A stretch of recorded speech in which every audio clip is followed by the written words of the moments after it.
पठामि संस्कृतं नित्यं वदामि संस्कृतं सदा ध्यायामि संस्कृतं सम्यक् वन्दे संस्कृतमातरं वन्दे संस्कृतमातरं वन्दे संस्कृतमातरम्।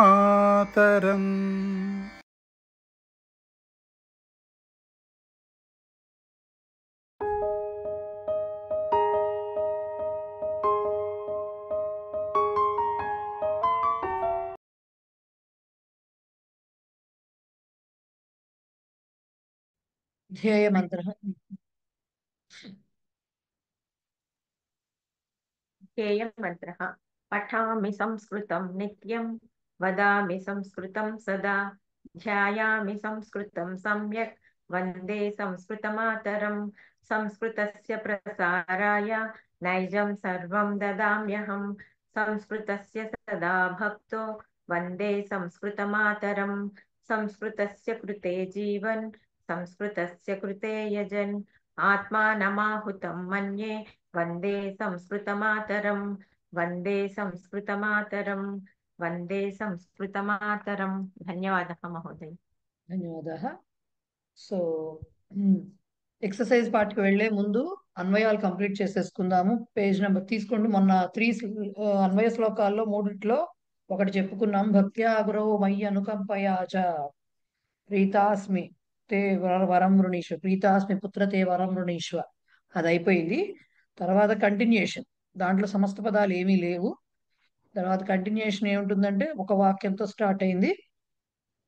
నందినీధేనోః వచనం శ్రుత్వా రాజా వినీతః అంజలిం బద్ధ్వా వంశోద్ధారార్థం సుదక్షిణాయాం సంతానం ప్రార్థితవాన్. తతః ఏం చేశారు?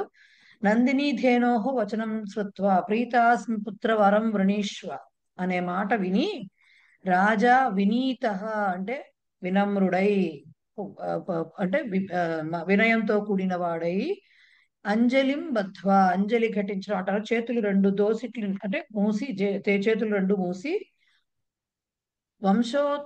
వంశోద్ధారార్థం తన వంశం ముందుకు వెళ్ళడానికి వంశోద్ధారకుడి కోసం సుదక్షిణ యందు సంతానం ప్రార్థితవాన్ సంతానము కావాలనని కోరుకున్నాడు. తర్వాత ఏంటి శ్లోకం? సంతాన కామాయ తథేతి కామం రాజ్ఞే ప్రతిశ్రుత్య పయస్వినీ సా దుగ్ధ్వా పయః పత్రపుటే మదీయం పుత్రోపభుంక్ష్వేతి తమాదిదేశ. సంతాన కామాయ తథేతి తథా ఇతి కామం రాజ్ఞే ప్రతిశ్రుత్య పయస్విని సా దుగ్ధ్వా పయః పత్రపుటే మదీయం పుత్ర ఉపభుంక్ష్వ ఇతి తం ఆదిదేశ. ఓకే, ముందర మామూలుగా అన్వయం లోపల అర్థం తెలుసు. సంతాన కామాయ అంటే సంతానము కోరుకున్న వాడి కొరకు, కామాయ చతుర్థి కదా, సంతానము ఎవరైతే కోరుకుంటున్నాడో అతని కొరకు, తథా ఇతి తథాస్తు అని, కామం కోరికను, రాజ్ఞే రాజుగారికి, రాజ్ఞే సంతాన కామాయ రాజ్ఞే అది విశేషణం దానికి. ఓకే, ఆ రాజుగారికి ప్రతిశ్రుత్య ఇచ్చి, పయస్విని క్షీరధారలు కురిపించేటటువంటి ఆ నందినీ ధేనువు, సా పయస్విని సా ఆవిడ, దుగ్ధ్వా అంటే పితికి అంటామే, పాలు పితికి అంటాం మనం, పాలను తీసుకుని, పయః ఏంటి పాలను, పత్రపుటే పత్రం అంటే ఆకు, దాని యొక్క పుటము అంటే ఆకుతో కూడిన, మనం దొన్నెలు అంటాం కదా, ఆకుతో చేసినటువంటి ఒక గ్లాస్. మనం ఇప్పుడు చూస్తున్న డిస్పోజబుల్ ప్లాస్టిక్ గ్లాసులు కాదు, చక్కగా బయోడిగ్రేడబుల్ గ్లాస్ అనమాట అది. సో దాంట్లో మదీయం పయః జస్ట్ పదాలకే అర్థం చెప్తున్నా. నా యొక్క పుత్ర, ఓ పుత్ర, ఉపభుంక్ష్వ దాన్ని స్వీకరించు, నువ్వు తాగు, ఇతి అని, తమ్ అతనిని ఆదిదేశ ఆదేశించింది అనేది దాని యొక్క అంటే ఏం చెప్పింది, తాత్పర్యం చూస్తే తెలుస్తుంది. చక్రవర్తి దిలీప సంతానార్థం ధేనుం నందినీం ప్రార్థయామాస. సంతానం కోసం దిలీపుడు నందిని ధేనువుని ప్రార్థించాడు. సంతుష్ట సా గౌహు, సంతోషించినటువంటి ఆ ఆవు తథాస్తు ఇది వరం దత్తవతి తథేతి సంతాన కామాయ రాజ్ఞే ప్రతిశ్రుత్య కామం ప్రతిశ్రుత్య, దానికి మీనింగ్ ఇది. సంతుష్టా సా గౌహు తథాస్తు ఇది వరం దత్తవతి, సరే అలాగే అని వరం ఇచ్చింది. కార్యమపి సూచితం తయా, ఏం చెయ్యాలో కూడా చెప్పింది. ఆ సంతానం పొందాలి అంటే ఏం చెయ్యాలో కూడా కార్యమపి సూచితం తయా, అదని ఆమె చేత ఆవు చేత సూచింపబడింది. ఏమిటిట? మదీయం క్షీరం మదీయం పయః, అక్కడ అక్కడ మాటలు.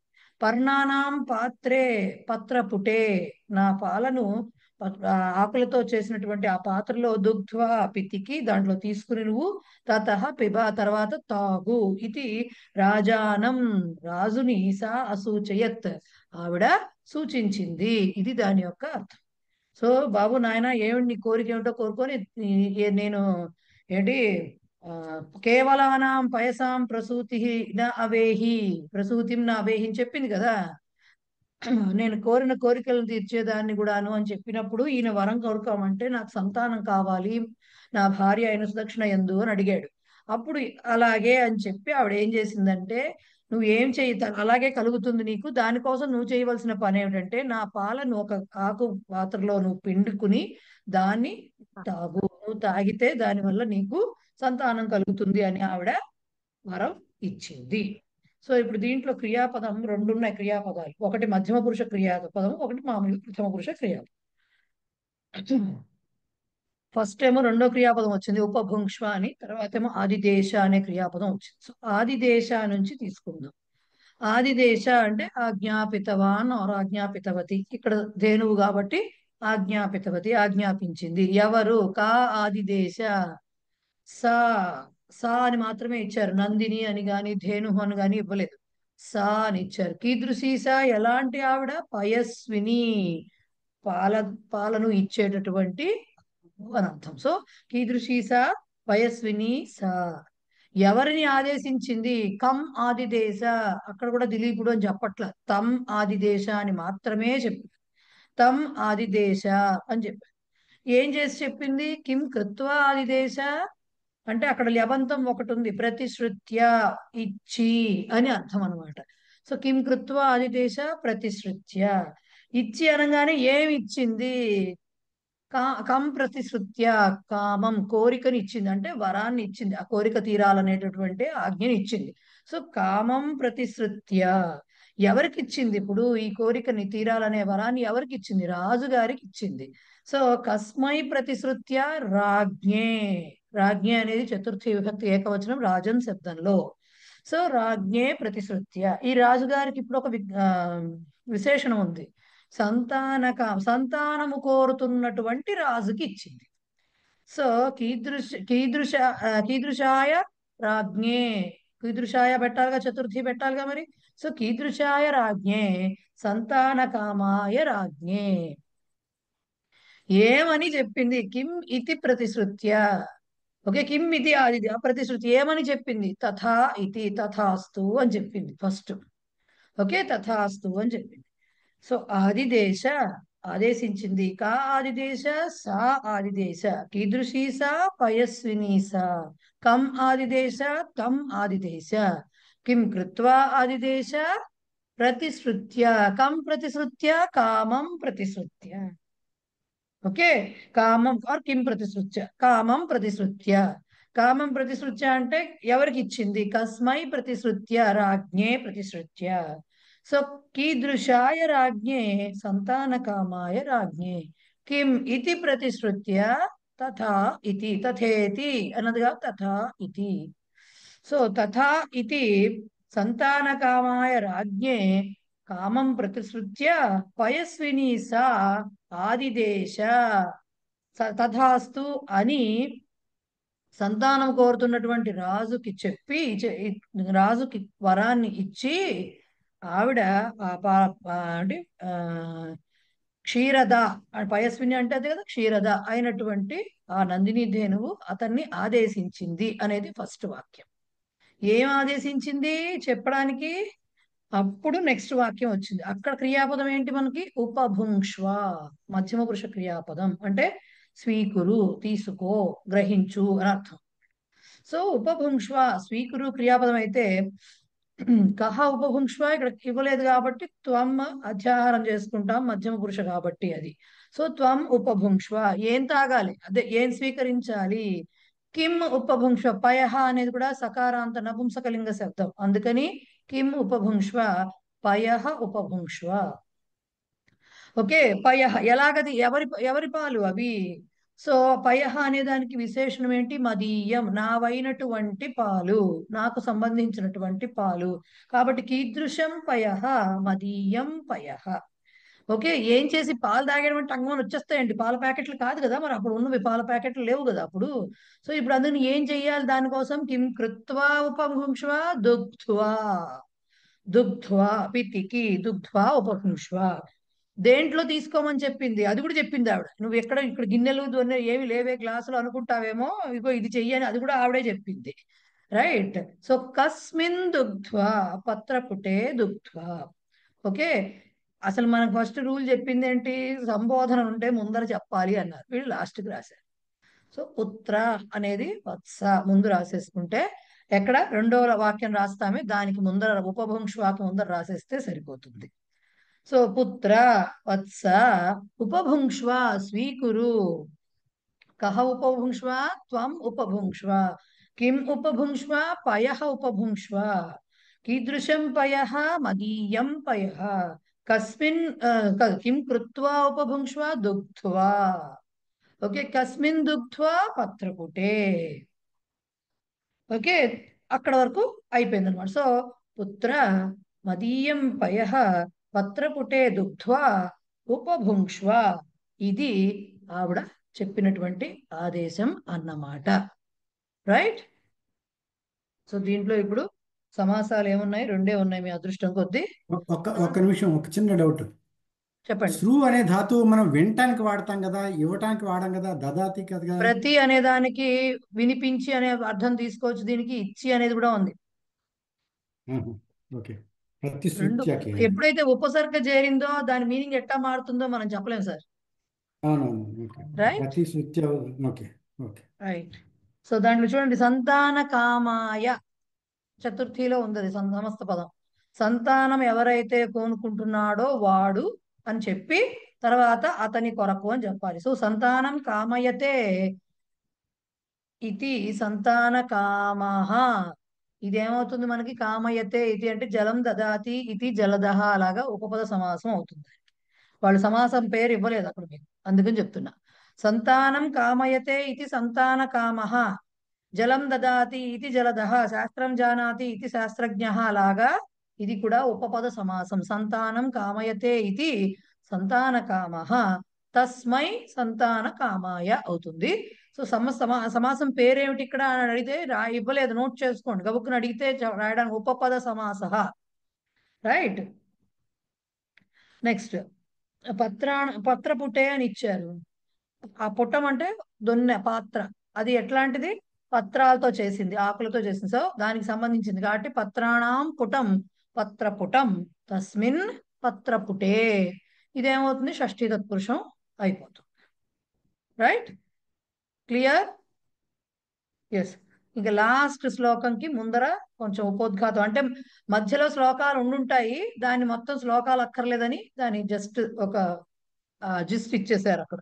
ధేనోహ వచనం శ్రుత్వా దిలీపః. ఆవు మాట విన్న దిలీపుడు, మాతః తల్లి, హోమార్థం తవ క్షీరస్య ఉపయోగ భవతి. హోమం కోసం నీ పాలు కావాలి, ఆవు పాలు కావాలి కదా మనకి. సో హోమం కోసం నీ పాలు కావలసి ఉంటుంది. వత్సోపి క్షీరం పిబతి. దినావసానోత్సుక బాలవత్స కదా ఆవిడ, మరి ఎప్పుడో వస్తుంది అమ్మని ఎదురు చూస్తున్నాడు, నీ దూడ ఎదురు చూస్తోంది అక్కడ, కాబట్టి అది కూడా పాలు తాగుతుంది. అందుకని తతః అహం శేషం క్షీరం వశిష్ఠస్య అనుమతిం ప్రాప్య పాస్యామి. గొప్పవాళ్ళ యొక్క ఆలోచనలు అలా ఉంటాయి. పాలు తాగమంది కదా అంటే అంటగా తాగేలా, ఈయనకి ఎన్నాళ్ళ నుంచో పుత్రుడు అదే సంతానం లేకపోయినప్పటికీ కూడా అక్కడ హోమధేనువు నువ్వు, వశిష్ఠుల వారి ఆస్తివి నువ్వు, ఆయనకు అవసరపడుతుంది అక్కడ యజ్ఞంలోను. అది కాక ఇంకా పసిపిల్లాడు దూడ ఉంది నీకు, అది తాగాలి. ఇవి రెండు కార్యక్రమాలు అయ్యాక మిగిలిన పాలను నేను తీసుకుంటాను. తతః అహం శేషం క్షీరం వశిష్ఠస్య అనుమతిం ప్రాప్య. నేను అలా ఎలా తాగేస్తానమ్మా, గురువు గారి అనుమతితో నీ సేవ చేశాను. సో నువ్వు ఇప్పుడు వరం ఇచ్చింది నేను గురువు గారికి చెప్పి ఆయన అనుమతి తీసుకుని తాగాలి నీకు మిగిలిన పాలని. సో అప్పుడు నేను తాగుతాను. ఇది ఉక్తవాన్. తతః ధేనుః సుప్రీత అభవత్. అంతే కదా, ఎప్పుడైనా సరే. సో చాలా సంతోషించింది. దిలీపః ధేన్వా సహ ఆశ్రమం ప్రత్యాగతవాన్. మరి దాంతో సహా వెనక్కి తిరిగి వచ్చాడు ఆశ్రమానికి. సుదక్షిణాం ఆచార్యం వశిష్ఠం చ వృత్తాంతం నివేదితవాన్. సుదక్షిణ భార్య అయిన సుదక్షిణకి గురువు గారైనటువంటి వశిష్ఠుల వారికి అంతా కూడా జరిగింది తెలిపాడు. తతః లాస్ట్ స నందినీ స్తన్యం అనిందితాత్మా సద్వత్సలో వత్సహుతావశేషం పపౌ వశిష్ఠేన కృతాభ్యనుజ్ఞః శుభ్రం యశో మూర్తమివాతి తృష్ణః. ఇవంతా జరిగింది. ఇంక మళ్ళీ హోమధేను పాలు వాడారా లేదా, హోమానికి పాలు తాగిందా లేదా దూడ, ఇవంతా చెప్పకుండా డైరెక్ట్ గా వచ్చేసారు అనమాట. సా నిన్ స నందిని స్తన్యం సహ నందినీ స్తన్యం అనిందితాత్మా సద్వత్సలః వత్సహుతావశేషం పపౌ వశిష్ఠేన కృతాభ్యనుజ్ఞః శుభ్రం యశః మూర్తం ఇవ అతితృష్ణః. ఏం చెప్తున్నారు అక్కడ?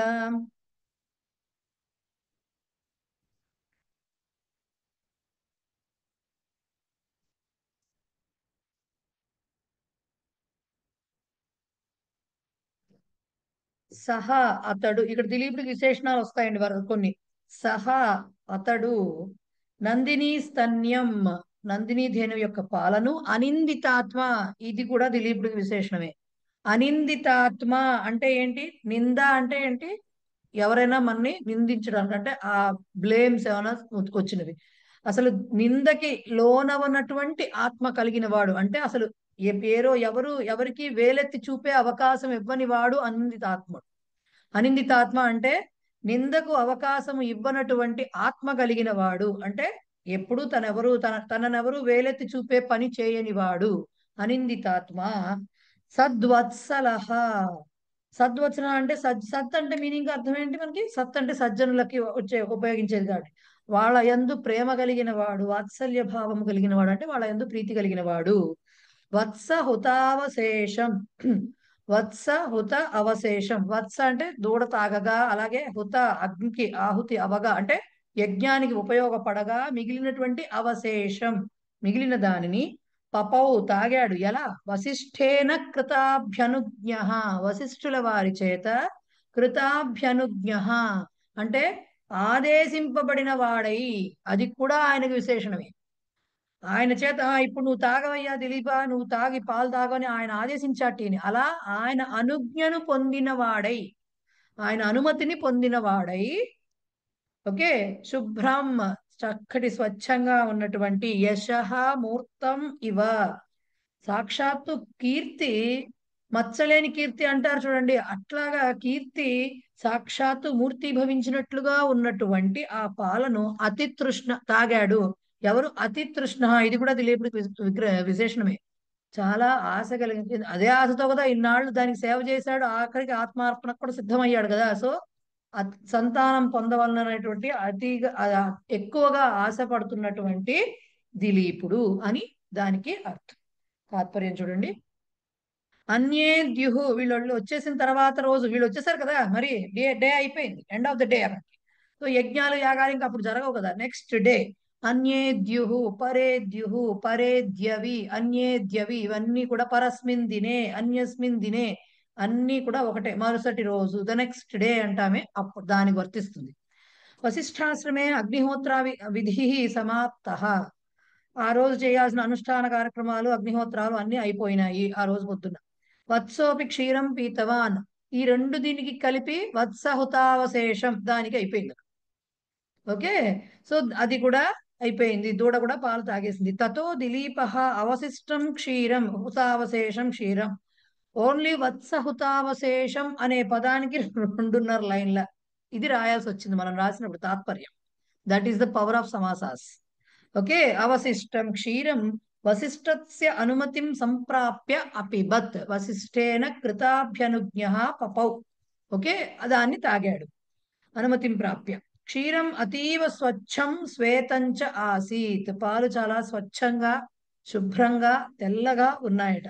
కీర్తి ఏవ శరీరం ధృత్వా సమాగత ఇవ భాసతే స్మ. కీర్తిని ఎవరైనా పర్సానిఫై చేస్తే మూర్తీభవిస్తే దాన్ని ఒక మనిషి స్వరూపం లాగా తీసుకొస్తే దాన్ని కీర్తి అనే దాన్ని ఎట్లా ఉంటుందో మచ్చలేని కీర్తి అలా ఉందిట. అదే శరీరం ధరించి వచ్చిందా ఏమిటి అన్నట్లుగా ఉందిట, అన్నట్లుగా భాసతేస్మ కనిపిస్తూ ఉందిట. ఏమిటది? ఆ పాలు అలా ఉన్నాయట. తాదృశం అపూర్వం క్షీరం, అలాంటి మంచి మనకొచ్చేటువంటి ఇప్పుడు ఇప్పుడు వచ్చేటటువంటి ఇంజెక్షన్స్ పాలు కాదండి, అప్పుడు వచ్చిన స్వచ్ఛమైన పాలు అవి పాపం. తాదృశం అపూర్వం క్షీరం అతీవ ఆశాపూర్వకం, అలాంటి అంతకు మునుపు అన్నాడు చూడనటువంటి అపూర్వం అంటే అంతకు మునుపు లేనటువంటిది. ఓకే, అలాంటి ఆ పవిత్రమైనటువంటి పాలను చాలా ఆశతోటి దిలీప పీతవాన్, దిలీపుడు త్రాగాడు. ఇది దీని యొక్క దీంట్లో ఒకటే ఉంది పపౌ, అదొక్కటే లిట్ క్రియాపదం. పపౌ అంటే పీతవాన్, ఎవరు తాగాడు? కహ పపౌ, అక్కడెక్కడ దిలీప అనే మాట రాలే, సహ పపౌ. ఈ సహాకి ఇప్పుడు మీకు వరుసగా ఏమంటారు విశేషణాలు ఉన్నాయి, దాంట్లో ఒక్కటి తప్ప మిగతావన్నీ వరుసగా రాసేసుకోవడమే. పునః కీదృశ, కీదృశ దగ్గర నుంచి. సో ఫస్ట్ కీదృశ అనిందితాత్మ, పునః కీదృశ సద్వత్సల, పునః కీదృశ కృతాభ్యనుజ్ఞ, కృతాభ్యనుజ్ఞ. ఎప్పుడైతే కృతాభ్యనుజ్ఞ రాసేసామో ఓహో ఎవరి చేత కృతాభ్యనుజ్ఞ అని వస్తుంది. కేన కృతాభ్యనుజ్ఞ, ఎవరి చేత అనుమతింపబడిన వాడై అన్నప్పుడు వశిష్ఠేన, ఇలా వశిష్ఠుల వారి చేత అనుమతింపబడిన వాడు, అలాగే సత్పురుషుల యందు ప్రేమ కలిగిన వాడు, అలాగే నిందలేనటువంటి ఆత్మ కలిగిన వాడు అయినటువంటి అతడు ఇప్పుడు అతితృష్ణ అనేది కూడా విశేషణమే అయినప్పటికీ దాని ప్రయోగం కొంచెం కీదృశ సన్ పపో, అలాంటి వాడు ఎట్లా ఈ తాగాడు, ఎట్లా అవుతూ తాగాడు. కీదృశ సన్ అంటే అతి తృష్ణ అంటే అత్యంత ఆశతో తనకు సంతానం కలుగుతుంది ఈ పాలను త్రాగితే అనేటటువంటి ఆశతోటి దాన్ని తాగాడు. సో ఆశతో ఉన్నవాడై తాగాడు. ఓకే, సో కీదృశ సన్ పపౌ, అతి తృష్ణ సన్ పపౌ. అక్కడ వరకు బానే ఉంది, విశేషణాలు దాన్ని అటు ఇటు మార్చి రాసాం, బానే ఉంది. ఇప్పుడు ఏం తాగాడు? చివరికి తాగింది ఏమిటి? నీళ్ళ, పళ్ళరసమా, ఏమిటి తాగాడు? సో కిం పపౌ, నందిని స్తన్యం పపౌ. ఇప్పుడు ఈ పాలు ఎలా ఉన్నాయో చెప్పాలి, ఈ పాలు ఎలాంటివో చెప్పాలి. ఎలాంటి నందిని స్తన్యము అంటే వత్స హుతావశేషం. కీదృశం నందిని స్తన్యం? అగ్నిహోత్రానికి ఉపయోగపడగా దూడ పాలు త్రాగగా మిగిలినటువంటి నందిని స్తన్యము. సో కీదృశం నందిని స్తన్యం వత్సహుతావశేషం. అది ఇంకా ఎలా ఉందిట? పునః కీదృశం శుభ్రం, చాలా చక్కగా స్వచ్ఛంగా తెల్లగా ఉందిట. కిం ఇవ పపో, ఎలా ఉన్నది అది? కిం ఇవ అంటే యశః ఇవ మూర్తం, కీదృశం యశః మూర్తం, యశః అంటే మూర్తీభవించినటువంటి కీర్తి వలే అలా ఉన్నది. ఏంటది? మన నందిని అలా ఉన్న దానిని ఇతను తాగాడు. సో మూర్తం అన్న దానికి ఎలా రాయాలి? అది దేనికి విశేషణమైంది? యశహాకి విశేషణ పదం అయింది మూర్తం అనేది. సో మొత్తం ఎలా వచ్చింది? దీని వాక్యం ఎలా వచ్చింది?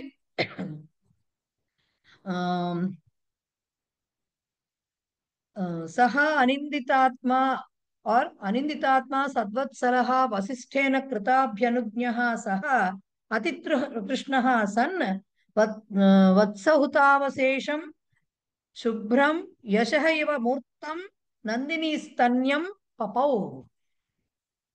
నందిని స్తన్యం పపౌ అనేది మనం వాక్యం కింద రాసుకోవాలి. మీకు మొత్తం దాంట్లో అన్వయార్థం ప్రకారంగా ఇచ్చిందే అన్నమాట ఇది. సుబ్బలక్ష్మి గారు ఒక్క క్షణం ఆగండి, సమాసాలను ఇది కంప్లీట్ చేసేస్తే అయిపోతుంది. నందిని స్తన్యం, నందిన్యాహ స్తన్యం, నందినికి సంబంధించినటువంటి పాలు కాబట్టి షష్ఠీ తత్పురుషం అవుతుంది. తత్ అని ఎందుకు ఇచ్చారు ఇక్కడ పక్కన? నందిన్యాహ స్తన్యం కామా తత్ ఎందుకు ఇచ్చారు? బికాజ్ ఆ శ్లోకంలో ఇది ద్వితీయ విభక్తిలో ఉంది, ఆ ద్వితీయ విభక్తిని చెప్పడానికి తత్ రాశారు. అది నపుంసకలింగ శబ్దం కాబట్టి ఆ ద్వితీయ విభక్తిని మెన్షన్ చేయాలి. అదే ప్రథమ విభక్తిలో ఉంటే నందిని స్తన్యం శుభ్రం అస్తి అని అనే దాంట్లో అండర్లైన్ చేస్తే అక్కడ తత్ రాయక్కర్లా, బికాజ్ అది ప్రథమ విభక్తిలో ఉంటుంది. కానీ ఇక్కడ పాలను నందిని స్తన్యం పపౌ అన్నప్పుడు అక్కడ అది ఎలా ఉంది మనకి ద్వితీయ విభక్తిలో ఉంది కాబట్టి తత్ అని రాయాలి నపుంసకలింగం కాబట్టి. నెక్స్ట్ అనిందితాత్మకి ఎలా ఇచ్చాడు నా నిందిత, నిందింపబడని వాడు ఆర్ నిందింపబడనిది ఏదైనా నా నిందిత అనిందిత నై తత్పురుషం అవుతుంది. అనిందిత ఆత్మా యస్య సహ అనిందితాత్మ, నిందింపబడని నింద లేనటువంటి ఆత్మ ఎవరికి ఉందో అతను అనిందితాత్మ అవుతుంది. మనకది బహువ్రీహి సమాసం అవుతుంది. సద్వత్సల, సత్సు అంటే ఏంటి అర్థము? సత్పురుషేషు సజ్జనేషు వత్సల అంటే వాత్సల్య భావం ఉన్నవాడు. సో సద్వత్సల అది సప్తమి తత్పురుష సమాసం అయింది. నెక్స్ట్ కృతాభ్యనుజ్ఞ, కృత అభ్యనుజ్ఞ ఏన సహ, ఓకే యస్య సహ, సారీ ఏన కాదు యస్య సహ, కృత అభ్యనుజ్ఞ అంటే అనుమతి అనుమతి చేయబడిన వాడు ఎవడో అన్నంటే అనుమతి ఇవ్వబడినది ఎవరికో అతను, దీని అక్కడ కరెక్ట్ మీనింగ్. అభ్యనుజ్ఞ అంటే ఎదురొచ్చి ఆయనే నేను అడగకుండానే ఆయనే చెప్పేసేటువంటి అట్లా అన్నమాట. వశిష్ఠుల వారు చెప్పారు. సో అనుమతి కృత చేయబడినది యస్య సహ ఎవరికో అతను. సో కృత అభ్యనుజ్ఞ యస్య సహ కృతాభ్యనుజ్ఞ మనకది బహువ్రీహి అవుతుంది. నెక్స్ట్ ఏమిటి చెప్పారు? అతి తృష్ణ, మామూలుగా అయితే తృష్ణ స్త్రీలింగ శబ్దం, మరి తృష్ణ వచ్చింది ఎలా వచ్చింది ఇక్కడ? ఇది మీకు బహువ్రీహి యస్య సహా వచ్చింది కాబట్టి బహువ్రీహి వచ్చింది. దాన్ని ఎలా చెప్పుకోవాలి విగ్రహం? అతి దానికి అతిశయిత తృష్ణ యస్య సహా, ఎక్కువైనటువంటి ఆశ ఎవరికి ఉందో అతను. సో అతి దాన్ని ఎక్స్ప్లెయిన్ చేయాలి ఇక్కడ. అతిశయిత తృష్ణ యస్య సహ అతి తృష్ణ, అతి కనపడింది కదా అని చెప్పి మనం తీసుకెళ్లిపోయి ప్రాతి సమాసాల్లో రాస్తాను, లేకపోతే అతిశయిత అని ఇక్కడ శయిత మాట ఎక్స్ట్రా పెట్టామని మధ్యమవధిలోపి రాయకూడదండి. బహువ్రీహి ఎక్కడైతే, ఎందుకంటే అతి తృష్ణ అనేది ఉన్నవాడు అని ఎవరినో రిఫర్ చేస్తోంది అంటే ఖచ్చితంగా అది బహువ్రీహే చెప్పాలి అని తెలియాలి. అతి తృష్ణ అనే దానికి యాజ్ ఇట్ ఈస్ గా మీనింగ్ కాదు, ఇది దేన్నో రిఫర్ చేస్తోంది. ఎక్కడైతే బహువ్రీహి వచ్చిందో అక్కడ మిగతా సమాసాలు ఏం పనిచేయవు. బహువ్రీహి అవకాశం బహువ్రీహే వస్తుంది జనరల్ గా. బహువ్రీహికి స్కోప్ ఉన్నప్పుడు అంతసేపు బహువ్రీహి వస్తుంది, ఖచ్చితంగా వస్తుంది. సో అదనమాట. ఓకే, ఇక చివరికి ముక్తాయింపు అంటాం కదా, అయిపోయింది. స్వస్తి అన్యేద్యు, మళ్ళీ నెక్స్ట్ డే ఈయన పాలు తాగేశాడు, అంతా అయిపోయింది. నెక్స్ట్ మరి ఈయన ఎక్కడ కూర్చుంటే ఎట్ట కుదురుతుంది? ఆశ్రమంలో అక్కడికి వెళ్ళిపోవాలి కదా, రాజ్యానికి వెళ్ళాలి కదా. సో అన్యేద్యు ఆచార్య వశిష్ఠ వ్రత సమాప్తిం కృతవంతం రాజానం. నెక్స్ట్ డే రాజుగా మన వశిష్ఠుల వారు వ్రత సమాప్తిని అంటే ఏంటి? నందినీధేనువు సేవ అనేటటువంటి 21 రోజుల వ్రతం చేసినటువంటి రాజుగారిని, తస్య పత్నీం సుదక్షిణాం చాపి ఆయన భార్య అయినటువంటి సుదక్షిణను కూడా స్వస్తి కథన పూర్వకం రాజధానీం ప్రతి ప్రేషితవాన్, ఆశీర్వచన పూర్వకంగా మంగళాచరణ పూర్వకంగా ఆయన రాజధానికి తిరిగి పంపించాడు. పత్ని సహితో దిలీప ధేనుం ఆచార్యం అరుంధతీం చ ప్రదక్షిణీకృత్య నగరం ప్రతి ప్రస్థిత. దిలీపుడు ఏం చేశాడు? ఆవుకి చేశాడు, వశిష్ఠుల వారికి చేశారు, ఆయన భార్య అయినటువంటి అరుంధతీ దేవికి కూడా ప్రదక్షిణలు చేసి నగరానికి బయలుదేరాడు. పత్ని సహిత ప్రాప్తవరః, ప్రాప్తః వరః ఏన సహ ప్రాప్తవరః, పత్ని సహితుడు ప్రాప్తవరుడు అంటే వరము పొందినవాడు అయినటువంటి రాజుగారు రాజధానిం ప్రాప్తవాన్, రాజధానిని చేరుకున్నాడు. సర్వే జనా సంతుష్టా భవన్, అందరు జనులు సంతోషించారు. పునరపి రాజ్యభారం స్వీకృతవాన్ దిలీప, మళ్ళీ రాజ్యభారాన్ని స్వీకరించాడు దిలీపుడు. కించిత్ కాలానంతరం పత్ని సుదక్షిణ గర్భం ధృతవతి, కొంతకాలానికి నందినీధేనువు వర ప్రభావమున ఆవిడ సుదక్షిణాదేవి గర్భము దాల్చినది. మునీనాం ఆశీర్వాద ధేనోర్వరః చ సఫలః అభవత్, మునులుగా ఆశీర్వాదము ధేనువు యొక్క వరము కూడా సఫలమైంది అని ఇక్కడికి రఘువంశాన్ని మనకి ఇక్కడితో ఆపేశారు కోవిద పాఠాల్లో. ఓకే, ఇప్పుడు సుబ్బలక్ష్మి గారు ఇప్పుడు చెప్పండి ఏం చెప్తారు. మేడం, ఇక్కడ నేను చిన్నది పాయింట్ మిస్ అయ్యాను. మనకి ఆకాంక్షలో పునః కీదృశం అంటే శుభ్రం అని, కిమ్ ఇవ పపో అన్నది యశః ఇవ అన్నారు, అది కూడా విశేషణం అవుతుంది అన్నారు. అది నాకు అర్థం కాలేదు మేడం, క్లారిటీ రాలేదు. యశః అనేది ఎలాగా దేనికి విశేషణం అలా? లేదు యశః అనే మూర్తం అనేది యశఃకి మూర్తీభవించిన కీర్తిలాగా ఉన్నటువంటి పాలను తాగాడు ఆయన. సో ఈ కిమ్ ఇవ పపవన్ యశః ఇవ అనేసి చెప్పారు కాబట్టి ఎప్పుడైతే ఇవ దేనికైతే యాడ్ అవుతుందో దానికి క్వశ్చన్ కిమ్ ఇవ అని వేసుకోవాలి. మనకి ఇప్పుడు చాలా సార్లు జరిగింది అట్లా, రైట్? సో కిమ్ ఇవ అనేది దానికి వర్తిస్తుంది. కిమ్ ఇవ అంటే యశః ఇవ ఇవ అన్నారు. ఇప్పుడు యశః ఎలా ఉంది? కీదృశం యశః అంటే మూర్తం యశః. సో ఇప్పుడు ఈ ధేనువుకి ఈ పాలు ఎలా ఉన్నాయట అంటే వత్సహుతావశేషం శుభ్రం యశః ఇవ మూర్తం, కీర్తి వలె మూర్తీభవించినట్లు ఉన్నాయట. ఓకే. ఓకే, సో ముహూర్తంకి ఎడ్జెక్టివ్ మామూలుగా మూర్తమే యాక్చువల్లీ, కానీ మూర్తం అంటే ఎలా మూర్తీభవించింది అనే క్వశ్చన్ వస్తుంది కదా. సో యశః ఇవ మూర్తం అనేది మొత్తం కలిపి విశేషణ పదం దానికి. Okay madam, right. ఓకే అర్థం. Right. తర్వాత మేడం ఇప్పుడు వీళ్ళు మనకి ముందు అన్వయ శ్లోకానికి ఈ శ్లోకానికి కొంచెం పారాగ్రాఫ్ లా కనెక్షన్ ఇచ్చారు కదా. తర్వాత కంప్లీట్ అయిపోయిన తర్వాత ఇది అని కొంచెం ఇచ్చారు కదా. ఇప్పుడు మనకు ఒకవేళ లాస్ట్ శ్లోకం ఇచ్చారు అనుకోండి ఎగ్జామ్ లో, సో అది కూడా మేము అది రాయాలా? ఏమొద్దు తల్లి, ఏమీ వద్దు, అది జస్ట్ కనెక్షనే. శ్లోకం టు శ్లోకం జంప్ చేసే ముందర బోల్డ్ శ్లోకాలు ఉన్నాయి, అవన్నీ అనవసరము. దాని జిస్ట్ ఉంటే చాలు, కంటిన్యూటీ ఎక్కడ మిస్ అనే ఉంటుంది చూసారా. ఇది తిప్పి తిప్పి చెప్పకుండా అలా దానికి పెట్టారు తప్ప అదేమి మీరు రాయక్కర్. ఓకే ఓకే నేను బతికాను. రైట్. సో ఇప్పుడు మనం ఏం చెయ్యాలి అంటే మనం ఎక్సర్సైజ్ పార్ట్ ఒకటి వదిలేసాము, తీయండి. ఒక్క మాట చెప్తాను మేడం, ఒక్క మాట గ్రూప్ చెప్పండి అందరికీ సార్. చెప్పాల్సిందే. చెప్పండి నేను సార్. గతంలో 4-5 క్లాసులకు ముందు మనకి భవిష్యత్ కాలం పెద్దగా వాడమండి, లిట్లాకారం పెట్టాల్సింది 5వ లకారంగా అన్నాను కదా. ఆ మాట వెనక్కి తీసుకుంటున్నాను. ఈ పప్ప కోసం వెతుక్కున్నాను నిన్న. ఈ లిట్లాకారం ఒక 9 రూపాయలతో ఉండదండి, 9కి కాదు, ఇంకా 45 రూపాయలు కూడా ఉన్నాయి. ఒకదానికి చూశాను. కొన్ని వెర్బులకి లిట్లాకారం అంత ఈజీ కాదు, స్ట్రైట్ ఫార్వర్డ్ కాదు మిగతా లకారాలలాగా ఏండి. అందుకని ఇదే కరెక్ట్ అండి, వాళ్ళు చేసింది కరెక్ట్. నా మాట వెనక్కి చేసుకుంటున్నా, గ్రూప్ అందరూ క్షమించేయాలి. మీరు ఇదే అడగడు చూసారా? ఎవడు. మీరు ఇవి చూసారా? చింతయా చకార చింతయా మాస ఆ, ఇవన్నీ అదే చూసారా? అదే అదే చక్కార కోసమే. ఎందుకంటే బాలకాండలో ప్రథమ సరగలో చక్కారం అని చాలా మాట వాడతాడు. ఏంటి చక్కారం అంటే కరోతి అన్నట్టుగా వచ్చేసింది దాని మీనింగ్ అయితే. కానీ ఆ సందర్భంగా ఈ అష్టాధ్యాయం వెతికితే లిట్లకారం మటుకు దెబ్బ కొట్టేస్తుంది బాబు. అమ్మో, 9 అక్షరాలు, అందుకనే 9తో నేర్చుకునేది కాదు ఇది. లేదు. సో అదేంటంటే కాదు, కానీ బేసిక్ గా ఇప్పుడు మీకు ఇస్తున్నటువంటి పప్పో ఇవి ఉన్నాయి చూసారా, ఈ అంటే సుశోచ, ముమోచ, దదర్శ ఇవన్నీ వచ్చాయి కదా, ఇవి ఈజీయే. అవి ఆ, నేర్చుకోవచ్చు, అవి ప్రాబ్లం లేదు.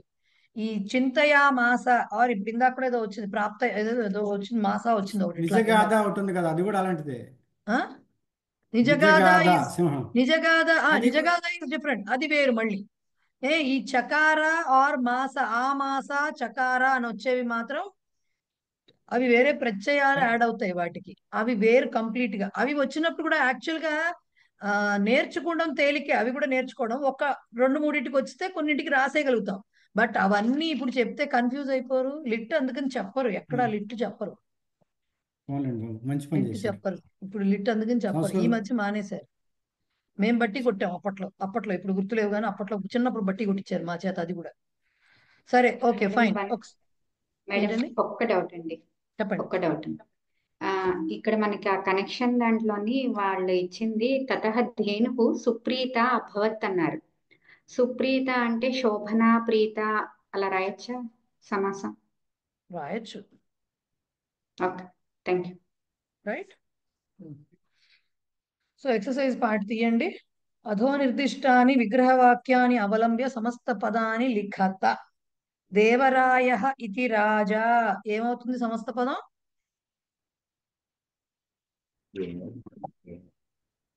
ఎస్, దేవరాయ ఇతి రాజా ఏమవుతుంది?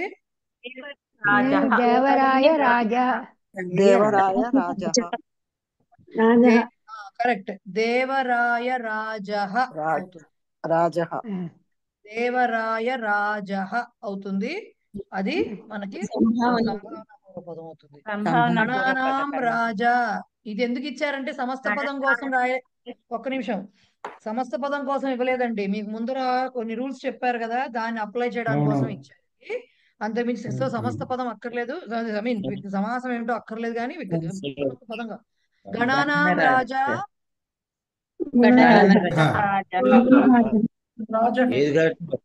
గణనరాజः గణరాజः గణరాజః గణరాజः గణరాజః అది అయోధ్యాయాః రాజా అయోధ్యా అయోధ్యారాజः అయోధ్యా రాజः రాజః ఎందుకంటే ప్రాతిపదికం నకారాంతంగా ఉన్నప్పుడు రాజన్ శబ్దానికి నకారం పోయి రాజః అని మిగులుతుంది. సో అయోధ్యా రాజః శాస్త్రిణః గృహం గృహం శాస్త్రి గృహం దీర్ఘం ఉండదు, శాస్త్రి గృహం. రైట్. గృహం నెక్స్ట్ ఫలం చ పుష్పం చ మేడం ఇంకొకటి ఉంది. మేడం మధ్యలో ఒక వర్డ్ ఉండిపోయింది మేడం. శర్మ వర్య. చెప్తా ఓకే చెప్తా. ఫల ఉండండి ఫలం చ పుష్పం చ ఫల పుష్పే అవుతుంది. శర్మ వర్య ఏమవుతుంది? శర్మ వర్య దీర్ఘం తీసేసి పదాలు రెండు కలపాలి. శర్మ వర్య ఎందుకు? అది కూడా నకారాంత ప్రాతిపదిక. శర్మన్ నకారం పోయి శర్మ వర్య మిగులుతుంది సమస్త పదంలో. శాఖాచ ఉపశాఖాచ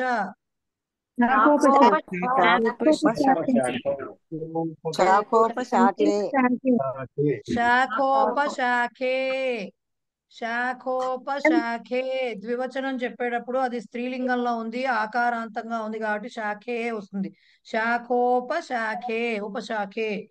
గోవిందస్య సఖా గోవింద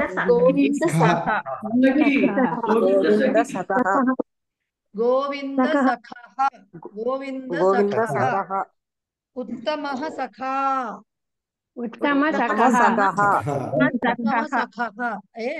ముఖం చ నాసికా చ అనయోః సమాహారః.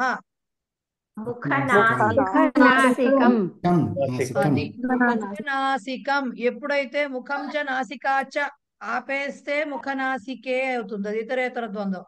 ఆపల అనయోః సమాహారః అని రాసినప్పుడు సమాహార ద్వంద్వం ఎప్పుడు నపుంసకలింగం ఏకవచనంలోనే ఉంటుంది కాబట్టి ముఖనాసికం అవుతుంది. రైట్.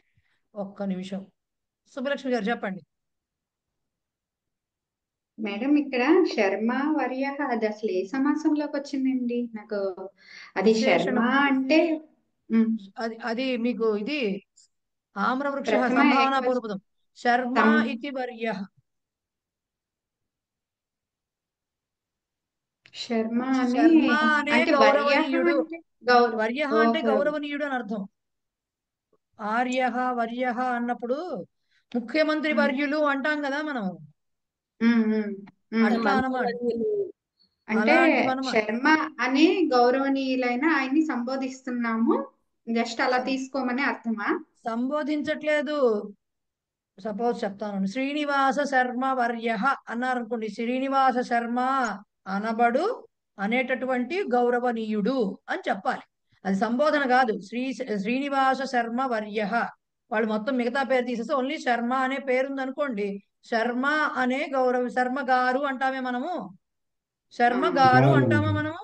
సో అదనమాట, ఆ గారుకు బదులు వర్య. శర్మ అనే గారు చివరికి శర్మ అనే గారే అవుతుంది చివరికి. సో శర్మ అనే గారు, ఆ గారు బదులు శర్మ అను వర్య అంటే గౌరవనీయుడు. అంటే ఇది సంభావన పూర్వపద అవుతుందండి. సంభావన పూర్వపదం అవుతుంది. పేరు చెప్పాం కదా మరి అందుకని పేరు చెప్పారు కదా సంభావన పూర్వపద. సంభావన పూర్వపదం.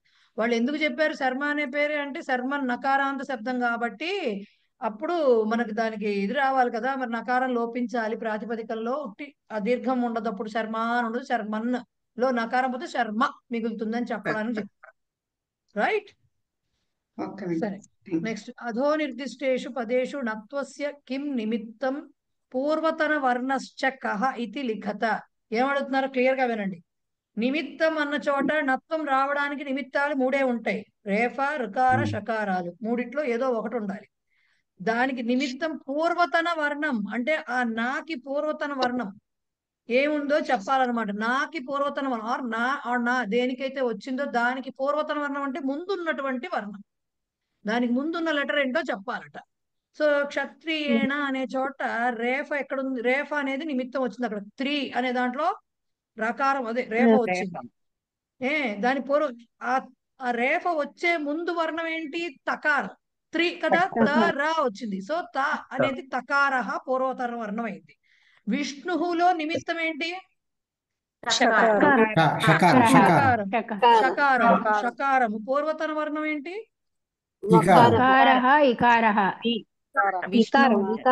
ఇకారం అని మాత్రమే రాయాలండి. మీరు మొత్తం పదం స్ప్లిట్ చేస్తే వకారము ప్లస్ ఇకారము ప్లస్ షకారము. సో ముందర దీనికి ఉన్న పూర్వతన వర్ణం ఏది ఉంటే అదే రాయాలి. అది తకార పైన అయితే త్రి అని వచ్చింది కాబట్టి తకార రకారాలు వచ్చాయి కాబట్టి తకారం రాసాం. ఇక్కడ విలో ఇకారం ఉంది. వా రాయకూడదండి. రాయక్కర్లేదండి. రాయక్కర్లేదు. ఈ మాత్రమే రాస్తే చాలు. అది పూర్వతన వర్ణం అంటే ఒకటే ఉంటుంది. 2-3 పూర్వతన వర్ణాలు అక్కర్లేదు. జస్ట్ ముందున్నది ఏముంటుందో రాయాలి. నమస్కారేణలో ఏంటి నిమిత్తం? రేఫ. పూర్వతన వర్ణం పూర్వతన వర్ణము.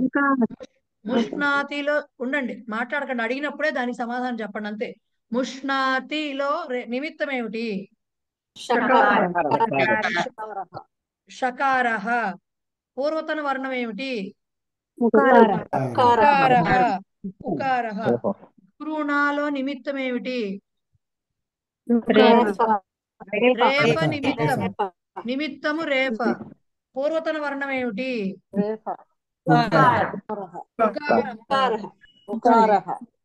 ఉకారము.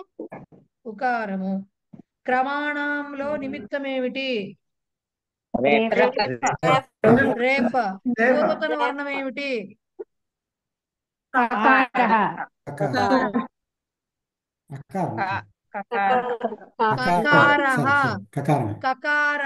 క్రమాణం వచ్చింది. క్ర వచ్చింది అక్కడ. సో కకారః వస్తుంది. కుమారేణ దాంట్లో ఏంటి నిమిత్తం? రేఫ. రేఫ. పూర్వతన వర్ణం ఏమిటి? ఆకారః. మాతృణంలో నిమిత్తం ఏమిటి? రుకారః. రుకారః. రుకారః.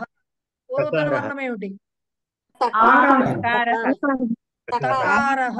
మాతృ అని వచ్చింది.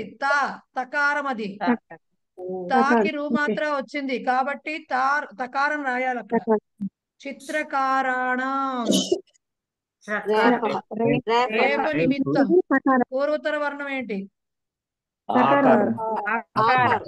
ఆకారం. కర్మకరాణం నిమిత్తం ఏమిటి? రేఫ. ఇది పూర్వతర వర్ణం ఏమిటి?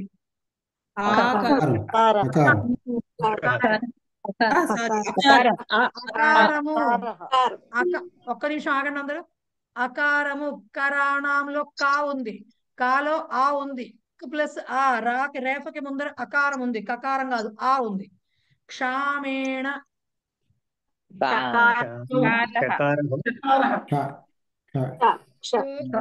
షాలో షా ఉంది, షకారం రాయాలి. షకారం రాయకూడదు,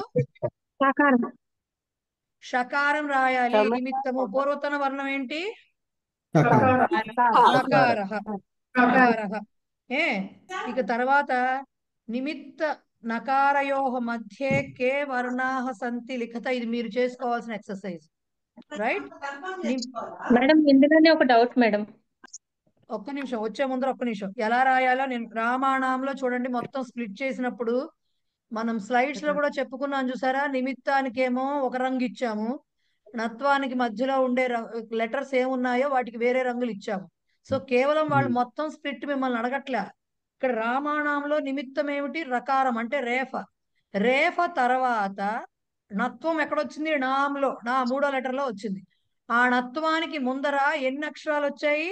రాలో ఆకారం వచ్చింది, మాలో మకారము ఆకారము వచ్చినాయి, అంతే. నెక్స్ట్ నా వచ్చింది. రైట్. సో ఇప్పుడు సర్వేణ నీది నేను చెప్పేస్తే ఎవరు మాట్లాడకండి, ఒక నిమిషం. రెండు చెప్పు, వదిలేస్తాను. డౌట్ ఉన్న తర్వాత అడుగుదు కానీ. సో సర్వేణ అని ఉందనుకోండి, సకారము అకారము రేఫ వకారము ఏకారము నకారము అకారము, దాని స్ప్లిట్ మొత్తం. ఇప్పుడు మనకు కావాల్సింది రేఫ. నిమిత్తం ఏమిటి? రేఫ వచ్చింది అక్కడ. సో వే నా వచ్చింది, నా లాస్ట్ వచ్చింది. సో వే తర్వాత ఏమొచ్చింది? వే వచ్చింది. అంటే వకారము ప్లస్ ఏకారము, ఆ రెండే ఉన్నాయి. నెక్స్ట్ ఇమీడియట్ గా నా వచ్చేసి. సో రెండు రాయాలి. వకారము ఉప్పు ప్లస్ ఏ అని రాయాలి. కృమీణాం అన్నారు, కృమీణాం. దీంట్లో నిమిత్తమేమో రుకారము, అది దేనికి ఉంది? కకారానికి ఉంది. రు. దాని తర్వాత ఏమున్నాయి? నాకి మధ్యలో మీ ఉంది. నిమిత్తానికి ణత్వానికి మధ్యలో మీ ఉంది, అంటే మకారము ఈకారము. సో ప్లస్ ఈ నిమిత్తము తర్వాత ణకారానికి మధ్యలో ఉన్న అక్షరాలు ఏమిటి? రెండే ఉన్నాయి, మకారము ఈకారము. ప్లస్ ఈ అంతే రాయాలి. కృమీణం అంటే అర్థం ఏంటి మేడం? క్రిములండి, క్రిములకు అంటామే, అదేనండి. క్రిములు అంటే కృమి అంటే అది.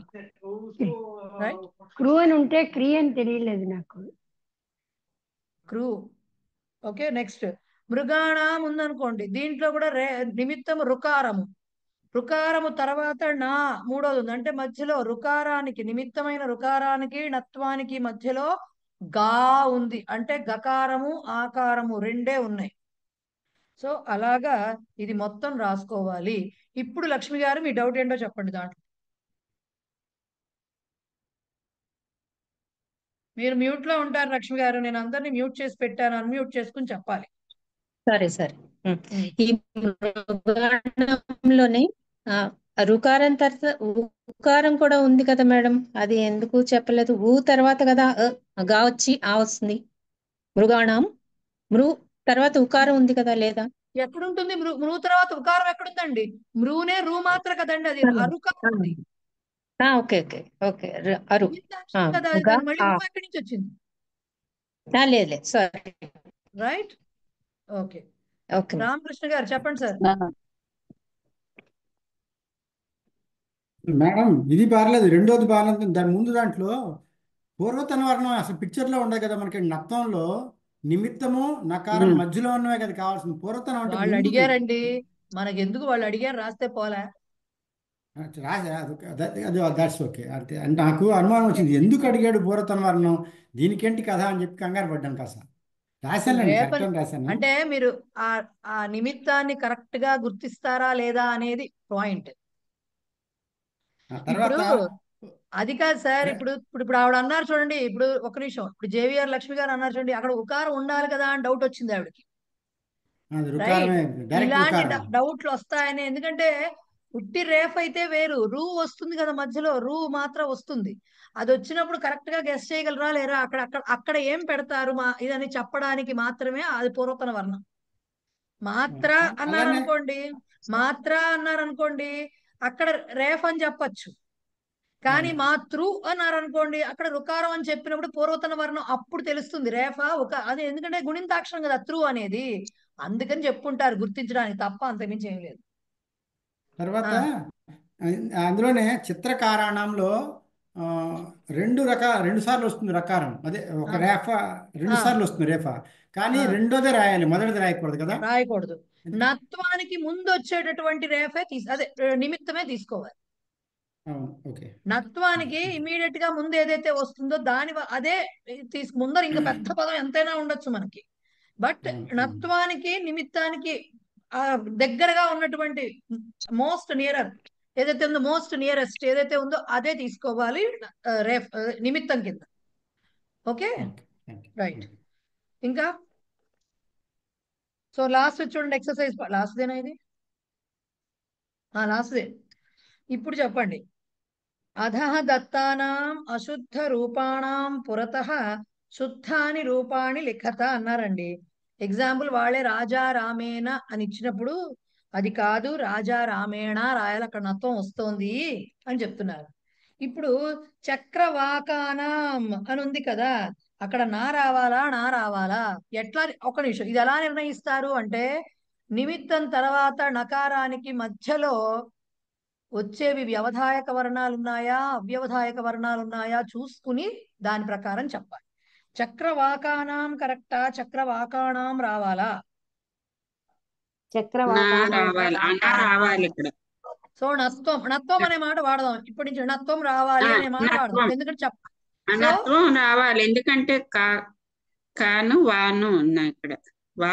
రెండు కూడా నిమిత్తం తర్వాత వా ఉంది, అచ్చులున్నాయి, కా ఉంది, కాబట్టి అన్ని కూడా మనకి వాడేవి అంటే అవ్యవధాయక వర్ణాలు కాబట్టి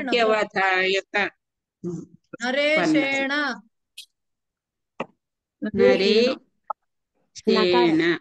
సో కాదు, ఒక్క నిమిషం ఉండండి అందరూ. వాళ్ళు ఇచ్చినవి వాళ్లే చెప్పారు, మేము ఇచ్చినవి అశుద్ధ రూపాలు, దాని ఎదురుకుండా శుద్ధ రూపాలు రాయమని చెప్పారు. అది రాసేస్తారు మీరు. ఇచ్చినవి రాంగ్ కాబట్టి రైట్ ఫార్మ్స్ రాస్తారు. నాకు రీజన్ కావాలి, ఎందుకు కాదు ఎందుకు? కరెక్ట్ శకారము వ్యవధాయక వర్ణము. వాహకాణం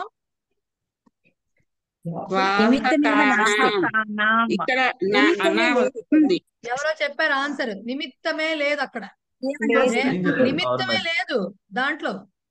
రా గాని షా గాని రూ గాని ఏమీ లేవు దాంట్లో, అందుకని నా ఎందుకు వస్తుంది అంటే రాదు దాంట్లో. రైట్. దీంట్లో కారకాణత్వం వస్తోంది, ఎందుకు?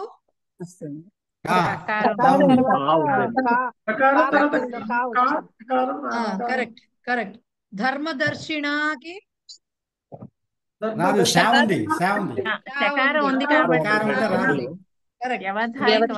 కరెక్ట్. బంధకాణంకి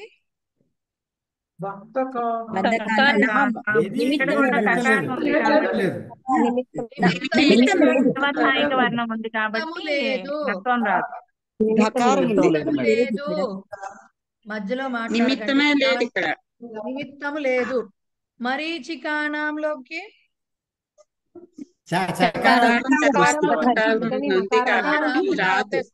రైట్. అర్హానాం దాంట్లో వస్తుంది నత్వం, ఎందుకంటే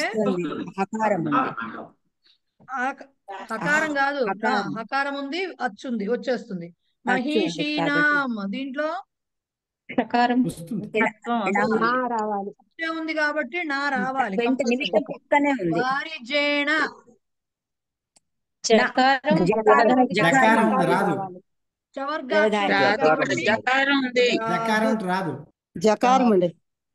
జకారం ఆపుతోంది, ఆపేసింది, మేము కూడా ఆపేసాం దాన్ని. నెక్స్ట్ లెసన్ ఎండింగ్ ఎక్సర్సైజ్ కి వెళ్ళిపోండి.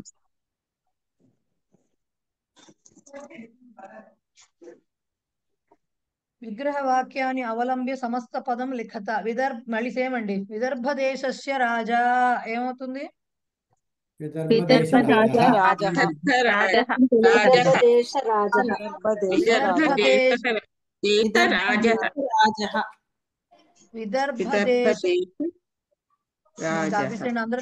ఆపేసేయండి అందరూ ఒకసారి, నేను చెప్పనండి. విదర్భ దేశ రాజ. ధనినః కార్యాలయ అంతే. కరెక్ట్. ధని కార్యాలయ. ధనిన్ శబ్దం ధని వస్తుంది, దానికి గుణి నకారాంత ప్రాతిపదిక కాబట్టి ధని కార్యాలయ. త్రిపాఠినః కథనం. పాఠి కథనం. చతుర్వేదీ మహోదయ. చతుర్వేది మహోదయ.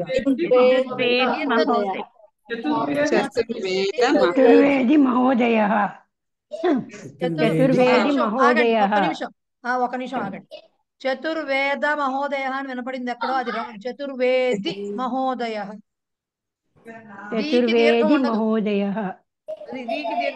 నెక్స్ట్ వాజపేయి వర్య.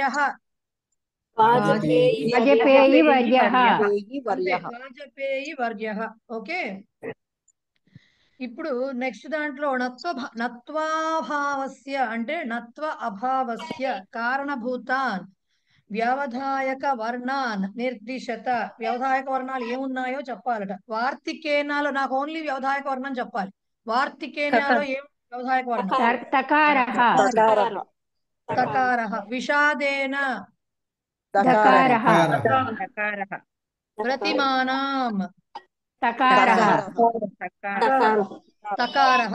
ఔషధాని దకారః తుకారః.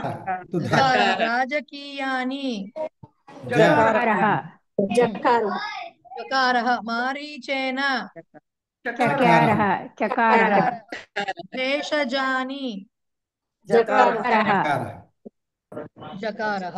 ఓకే, సో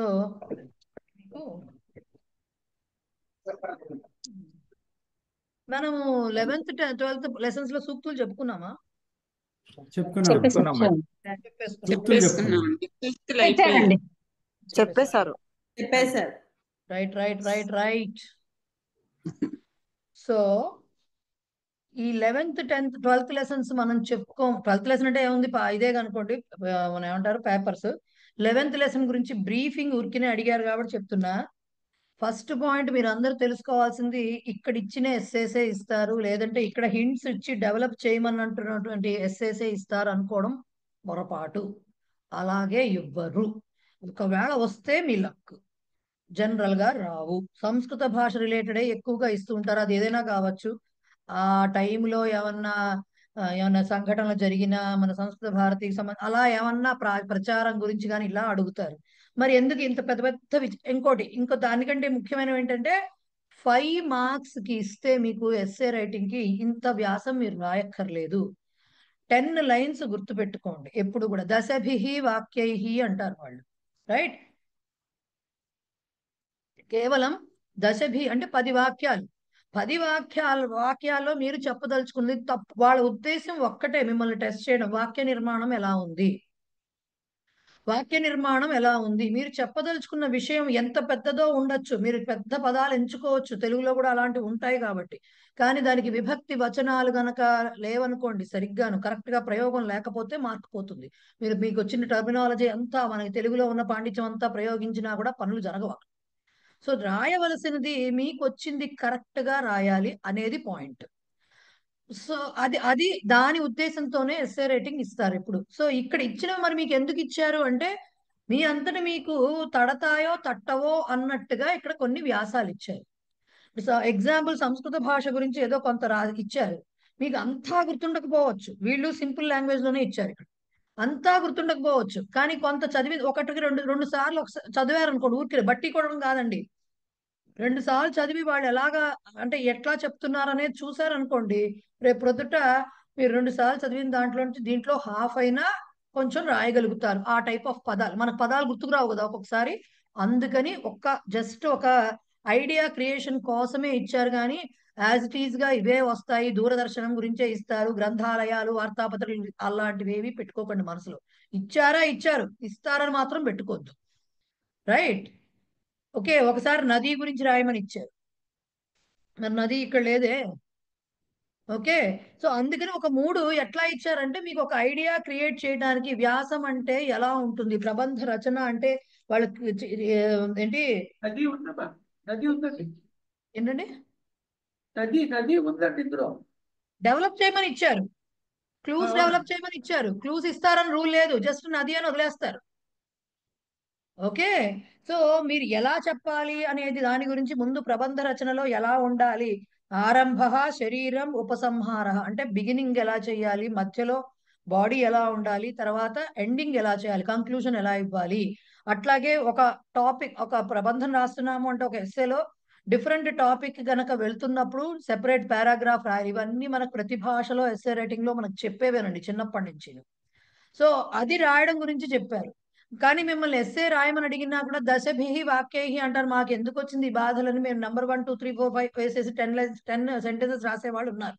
అలా అయినా రాయొచ్చు, తప్పు లేదు. బట్ ఏంటంటే మీరు చూసుకోవడం, అది మీరు వాక్య నిర్మాణం కోసం టెస్ట్ చేస్తున్నారు. కానీ మీకు ఎంత దాని గురించి ఆ టాపిక్ పట్ల ఎంత నాలెడ్జ్ ఉందనేది టెస్ట్ చేయడం వాళ్ళ ఉద్దేశం కాదు. సో ఇవి మీరు ఏం చేయాలి, నెమ్మదిగా 1-2 సార్లు తీరిగ్గా ఊరికే చదువుకోవాలి, మీనింగ్ తోటి అర్థం చేసుకుంటూ చదువుకుని ఓకే ఈ పదాలు ఇలా ఉపయోగిస్తున్నారు. ఇప్పుడు మనం అన్నిటికీ ఎలా చెప్పుకున్నాం, అక్కడ స్త్రీలింగం వచ్చింది కాబట్టి ఇది ఇలా వచ్చింది, దీర్ఘం వచ్చింది. ఓకే, సంస్కృత భాష అన్నాం కాబట్టి అతీవ సరళా అనాలి, సరళం అనకూడదు. ఇలాంటివి గుర్తులో పెట్టుకోవాలి. ఇన్ని సమాసాలు ఇవన్నీ ఎందుకు చెప్పారంటే, ఇన్ని విశేషణ పదాలు, విశేష భావాలు ఇవన్నీ ఎందుకు నేర్పించారంటే దీనికోసం నేర్పించారు. సో అవన్నీ గుర్తులో పెట్టుకుంటున్నారా లేదా? స్త్రీలింగ పదము లేదా పుంలింగ పదము, నపుంసక వాటికి తగ్గ విభక్తుల్ని, వచనాల్ని సందర్భానుసారం కరెక్ట్ గా ప్రత్యయాలు వాడితే అది ఉపయోగిస్తున్నారా లేదా? ఇవి చూడటానికే మీకు ఎస్సే రైటింగ్ కానీ, మీకు దూరదర్శనం పట్ల లేకపోతే వార్తాపత్రికల పట్ల మీకు ఇంగ్లీష్లోనో తెలుగులోనో ఎన్నో బ్రహ్మాండమైన మార్కులు వచ్చేసిన ఆ నాలెడ్జ్ ప్రదర్శనకి కానే కాదు. ఒక ఐడియా సేకి ఇచ్చారు అది, రైట్? అందుకని ఇక్కడ ఇచ్చిన మీకు తెలియవేమో అనుకుని వ్యాసానికి ఎన్నైనా ఇవ్వచ్చు. వాళ్ళు ఏవో ఒక 8 ఎన్నో ఇచ్చారు, ఇలా ఉంది అలా ఉన్నాయి, కొన్ని ఉన్నాయి, వాటిని డెవలప్ చేసుకోండి. ఇవే మళ్ళీ రాయాలని లేదు. ఒకవేళ వాళ్ళ క్లూస్ ఇచ్చి డెవలప్ చేయమని చెప్పినా ఈ క్లూస్ మీకు యాజ్ ఇట్ ఈస్ గా, ఓహో ఇప్పుడు పరిసర మాలిన్యం అని ఇస్తే యాంత్రిక జీవనాత హాని అంటే మనం ఆ పదాలే ఉపయోగించాలేమో కాదు, అది మీకు జస్ట్ ఒక idea. That is a clue, that's all. Okay, నువ్వు స్టేజ్ మీదకి వెళ్ళంగానే నేను ఏం చేయాలి అంటే ఏం చేస్తావు, ఫస్ట్ నీ పేరు నువ్వు చెప్పుకో, నేను నువ్వు ఇంట్రొడ్యూస్, ఇవన్నీ చెప్తావా మనం ఎవరికైనా చెప్పేటప్పుడు? అలా అనమాట, ఒక ఐడియా ఇస్తాం, అంతేగాని నీ పేరు ఏం చెప్పాలో వాళ్ళు చెప్పరు, నిన్ను నువ్వు ఎలా ఇంట్రొడ్యూస్ చేసుకోవాలో వాక్యంతో వాళ్ళు చెప్పరు, రైట్? సో అదే కరెక్ట్ గా వాళ్ళు ఇచ్చిన క్లూ యాజ్ ఇట్ ఈస్ గా మనం ఈ చిన్న దాన్ని ఎలా రాయాలి అక్కర్లేదు. యాంత్రిక జీవనం అంటే ఏమిటి అనేది రాయొచ్చు.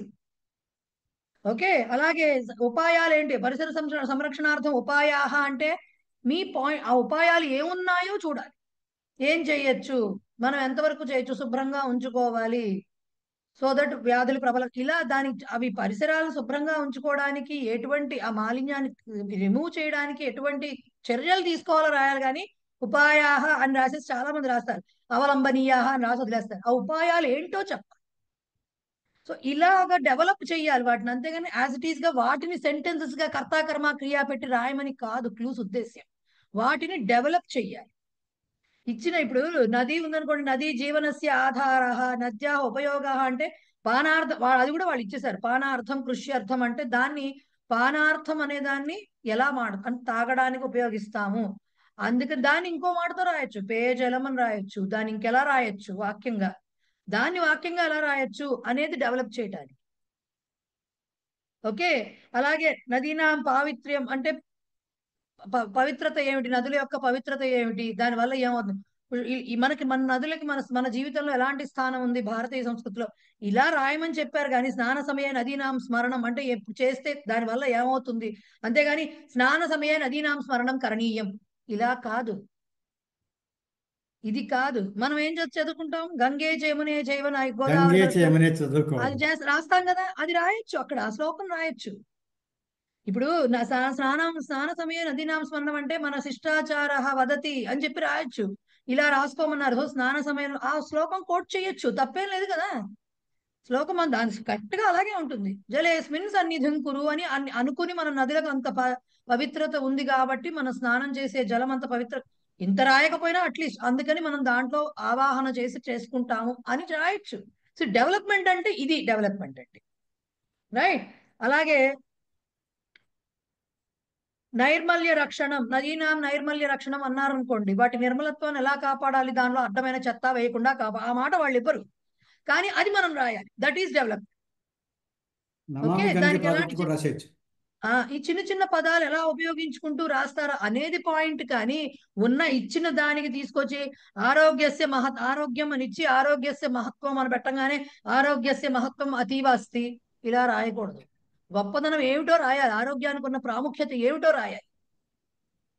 ఓకే, సో ఇది డెవలప్మెంట్ అన్నమాట. అవి మీకు 8 కాదు 20 ఇచ్చినా 40 ఇచ్చినా సరే, మీ అంతటి మీరుగా వాక్య నిర్మాణం ప్రాక్టీస్ చెయ్యనంత వరకు ఎన్ని చెప్పినా, మీకు ప్రింటెడ్ గా ఎన్ని ఇచ్చినా కూడా అది వేస్ట్. యాజ్ ఇట్ ఈజ్ చిన్నపిల్లలాగా బట్టి కొట్టి 10 మార్కుల క్వశ్చన్లు, పెద్ద క్వశ్చన్లు బట్టి కొట్టి రాసినట్టు రాయలేము. ఒక ఐడియా తీసుకుని, అక్కడ వాళ్ళు ఏమి ఇస్తారో తెలియదు, ఒక ఐడియా తీసుకుని వేగ్గా దాన్ని డెవలప్ చేయడమే. వాళ్ళు అక్కడ ఇచ్చిన దాన్ని డెవలప్ చేయాల్సిందే తప్ప చెయ్యలేరు అంతకు మించి. సో ఏమి ఇచ్చారో చూడడానికి ఇన్ని పాఠాలు చెప్పారు, రకరకాలుగా మనకు వచ్చాయి. శిష్టాచారం అని శ్లోకాలు చెప్పారు, సుభాషితాలని శ్లోకాలు, వాటి తాత్పర్యాలు చెప్పారు, బోల్డ్ చెప్పారు మనకి ఇప్పటి వరకు. సో వాటిల్లో ఎక్కడైనా మనకి ఏదైనా పాయింట్ వస్తుందా, ఏదైనా మనం అప్లై చేయొచ్చా అనే దాని గురించి మీరు ఆలోచించి డెవలప్ చేయాలి. లేదు మీకు కొంచెం ప్రాక్టీస్ కోసం మేము చేసుకుంటామంటే ఇచ్చిన వాటిని ఆలోచించండి. ఇక్కడ ఇచ్చిన వాటికి పదాలకి క్లూస్ కి అర్థాలు మీకు తెలుస్తాయి. తెలిసిన దాని ముందు తెలుగులో ఒక ఒక ఒక బాడీ అనుకోండి, ఒక ఇది అనుకోండి, రఫ్ గా ఒక పారాగ్రాఫ్ అనుకోండి, దాన్ని ట్రాన్స్లేట్ చెయ్యండి. చేసేటప్పుడు దగ్గర పెట్టుకుని ఒళ్ళు దగ్గర పెట్టుకుని చెయ్యండి. ఎందుకు?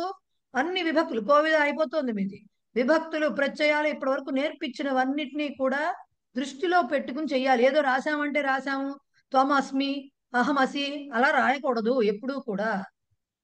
వాళ్ళు చూసేదే అవి, రైట్? అది మనకి దీనికి సంబంధించింది.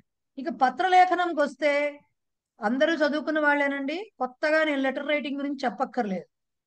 ఫ్రమ్ అడ్రస్ రాసే ముందర ఏముండాలి? డేట్, ప్లేస్ ఉండాలి. అవి కామనే కదా, ఏ భాష అయినా అది common. Letter writing is very common. Formal letters ఇంకా ఈజీ. ఫార్మల్ లెటర్స్ ఏముంటాయి? డేట్, ప్లేస్ ఉంటుంది. ఇక్కడ టూ అడ్రస్ ఉంటుంది. ఫస్ట్ సవిధే అని మొదలు పెట్టాలి, టూ అడ్రస్ రాసే వాళ్ళు అన్ని ఇచ్చారు అక్కడ. సంబోధన ఎలా చెయ్యాలి, ఎవరిని ఎలా చెయ్యాలి చెప్పారు.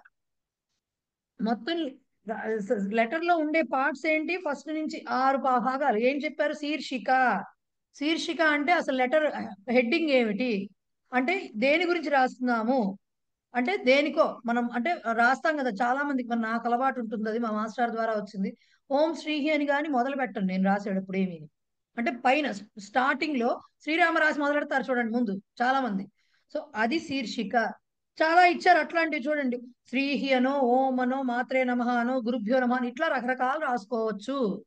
అంటే ఈ లెటర్ ఇంకా మీరు ఏమంటారు, డేట్ ప్లేస్ రాయక మునుపు జస్ట్ ఫస్ట్ అది రాసి దాని కింద మొదలెడతారు. ఓకే, నెక్స్ట్ ఏమంటున్నారు? సంబోధనం అంటున్నారు. సంబోధనకు ముందు మనం ఏం రాస్తాము? ఇటు పక్కన సంబోధన, దానికి ముందు ఇటు రైట్ సైడ్ ఏం రాస్తాము?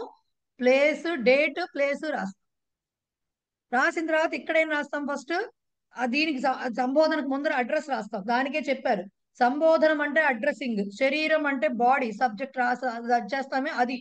సమాప్తి అంటే కంక్లూజన్, హస్తాంకనం అంటే చేవ్రాలు, మన సిగ్నేచర్, సంతకం.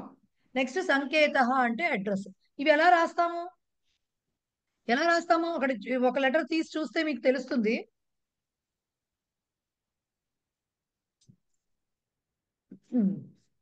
సెకండ్ లెటర్ కానీ థర్డ్ లెటర్ అవి చూడండి. ఇవి మీకు మిగతావి ఏంటంటే దాని ఏమంటారు, అది informal letters. So formal letter చూడండి, విరామార్థం ఆవేదన పత్రం, లీవ్ లెటర్. నెక్స్ట్ ఇది పుస్తక ప్రేషణాయ ఆవేదనం. ఇవి చూసుకోండి, ఫస్ట్ పుస్తక ప్రేషణం చూసుకోండి. దానికి ఏం చేస్తున్నారు? శ్రీహన్ మొదలుపెట్టి ఇక్కడ ప్లేస్ రాయాలి, యాక్చువల్గా డేట్ ప్లేస్ వెయ్యాలి. తర్వాత టు అంటే సవిధే అని రాయాలి. సవిధే అని ఎవరికి రాస్తున్నామో లెటర్ వాళ్ళ అడ్రస్ రాయాలి. ఆ అడ్రస్ మనం బట్టి కొట్టలేము, వాళ్ళు రాయమన్న అడ్రస్ రాయాలి. తండ్రికి రాయమంటే మన అడ్రస్ రాస్తాం, మనకు తెలుసు కాబట్టి ఇంటి అడ్రస్. తండ్రికో, తల్లికో, ఫ్రెండ్కో రాయమంటే, ఫలానా ఆఫీస్కి రాయమంటే కార్యాలయ ప్రముఖ సంస్కృత భారతి తెలంగాణ అని రాయాలి కదా, కనీసం అది రాయాలి, మిగతా అడ్రస్ అంతా తెలియకపోయినా. సో అది రాశారు. నెక్స్ట్ ఎవరికి రాస్తున్నాం? లీవ్ లెటర్ రాస్తున్నప్పుడు ఏం చేయాలి? ప్రధాన హెడ్ మాస్టర్కి రాయాలి. అందుకనే ముఖ్యోపాధ్యాయ అని రాశారు. బహువచనం ఎందుకు రాశారంటే గౌరవం కోసం రాశారు. ఏదో ఆ స్కూల్ పేరు రాయాలి, అలాగే ఎక్కడుందో ప్లేస్ రాయాలి, అంతేగాని కోలానగరం అని మీరు రాయక్కర్లేదు. నెక్స్ట్ మాన్యాహ అంటే మాన్యే, మాన్యే అని నన్ను పిలుస్తారు మీరు, అట్లాగే మాన్య అని చెప్పాలి. మాన్యాహ బహువచనం అవుతుంది. ఎందుకు బహువచనంలో అక్కడ ఉన్నది ఒక్కళ్ళే అయినా అంటే జస్ట్ గౌరవార్థం, అంతకు మించి ఏమీ లేదు. రాముల వారు అని మనం ఎందుకు అంటాము? అట్లా అన్నమాట. ఓకే, ఆయన వచ్చారు అని మనం ఎలా చెప్తాము? అలా బహువచనంలో గౌరవార్థం చెప్తారు. చేసి ఎందుకు మనం రాయట్లేదు? అది బాడీ. అహం మాతాపితృభ్యాం సహాయ యాత్రోత్సవార్థం ధర్మస్థలం గంతుం ఇచ్చామి. ఎందుకు లీవ్ లెటర్ తీసుకుంటున్నాడు, లీవ్ తీసుకుంటున్నాడు అనేది రాశారు. తర్వాత చూడండి కంక్లూజన్ కి ఎట్లా రాశారు? ఇతి భవతాం విధేయ విద్యార్థిని. భవదీయుడు అని రాస్తాము. భవదీయుడు, లేకపోతే yours sincerely, yours faithfully, yours lovingly, ఇవన్నీ రాస్తాం. వాటికే అవి, దానికి ఏమి రాయాలనేవి వాళ్ళు ఇచ్చేసారు ఆల్రెడీ అని పేరు రాస్తారు. మీ అడ్రస్ రాస్తారు. మీ అడ్రస్ కూడా రాయాలి. ఇక్కడ ఉత్తరంలో అయితే మీ అడ్రస్ కూడా రాయాలి యాక్చువల్గా.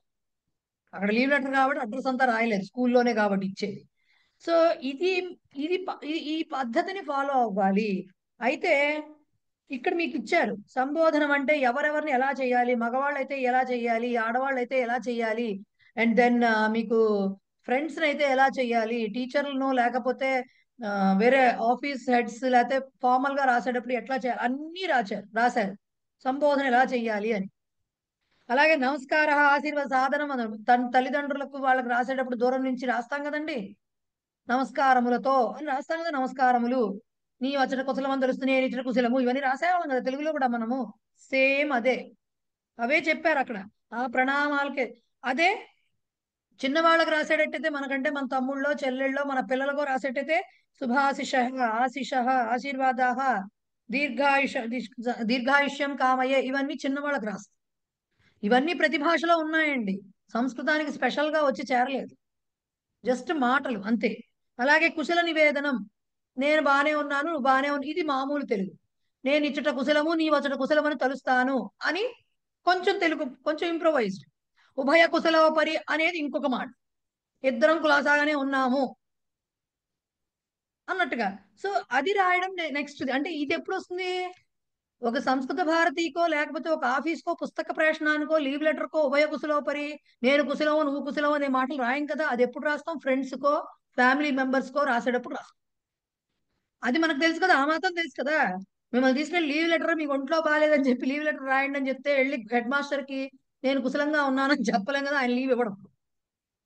రైట్, అది common sense. So letter writing అది కుశల ప్రశ్నల తర్వాత ఆ కుశల ప్రశ్నలు ఎలా వేయాలి అది మీకు తెలుసు కదా. కుశలి అంటే పుంలింగం, కుశలిని స్త్రీలింగం, దానికి తగ్గట్టుగా మార్చుకోవాలి, బహువచనమా ఏకవచనమా చూసుకోండి. ఓకే, తర్వాత ఆరంభ వాక్యాన్ని ద్విత్రాన్ని, ఇవన్నీ దేనికి ఇచ్చారు యాక్చువల్ గా.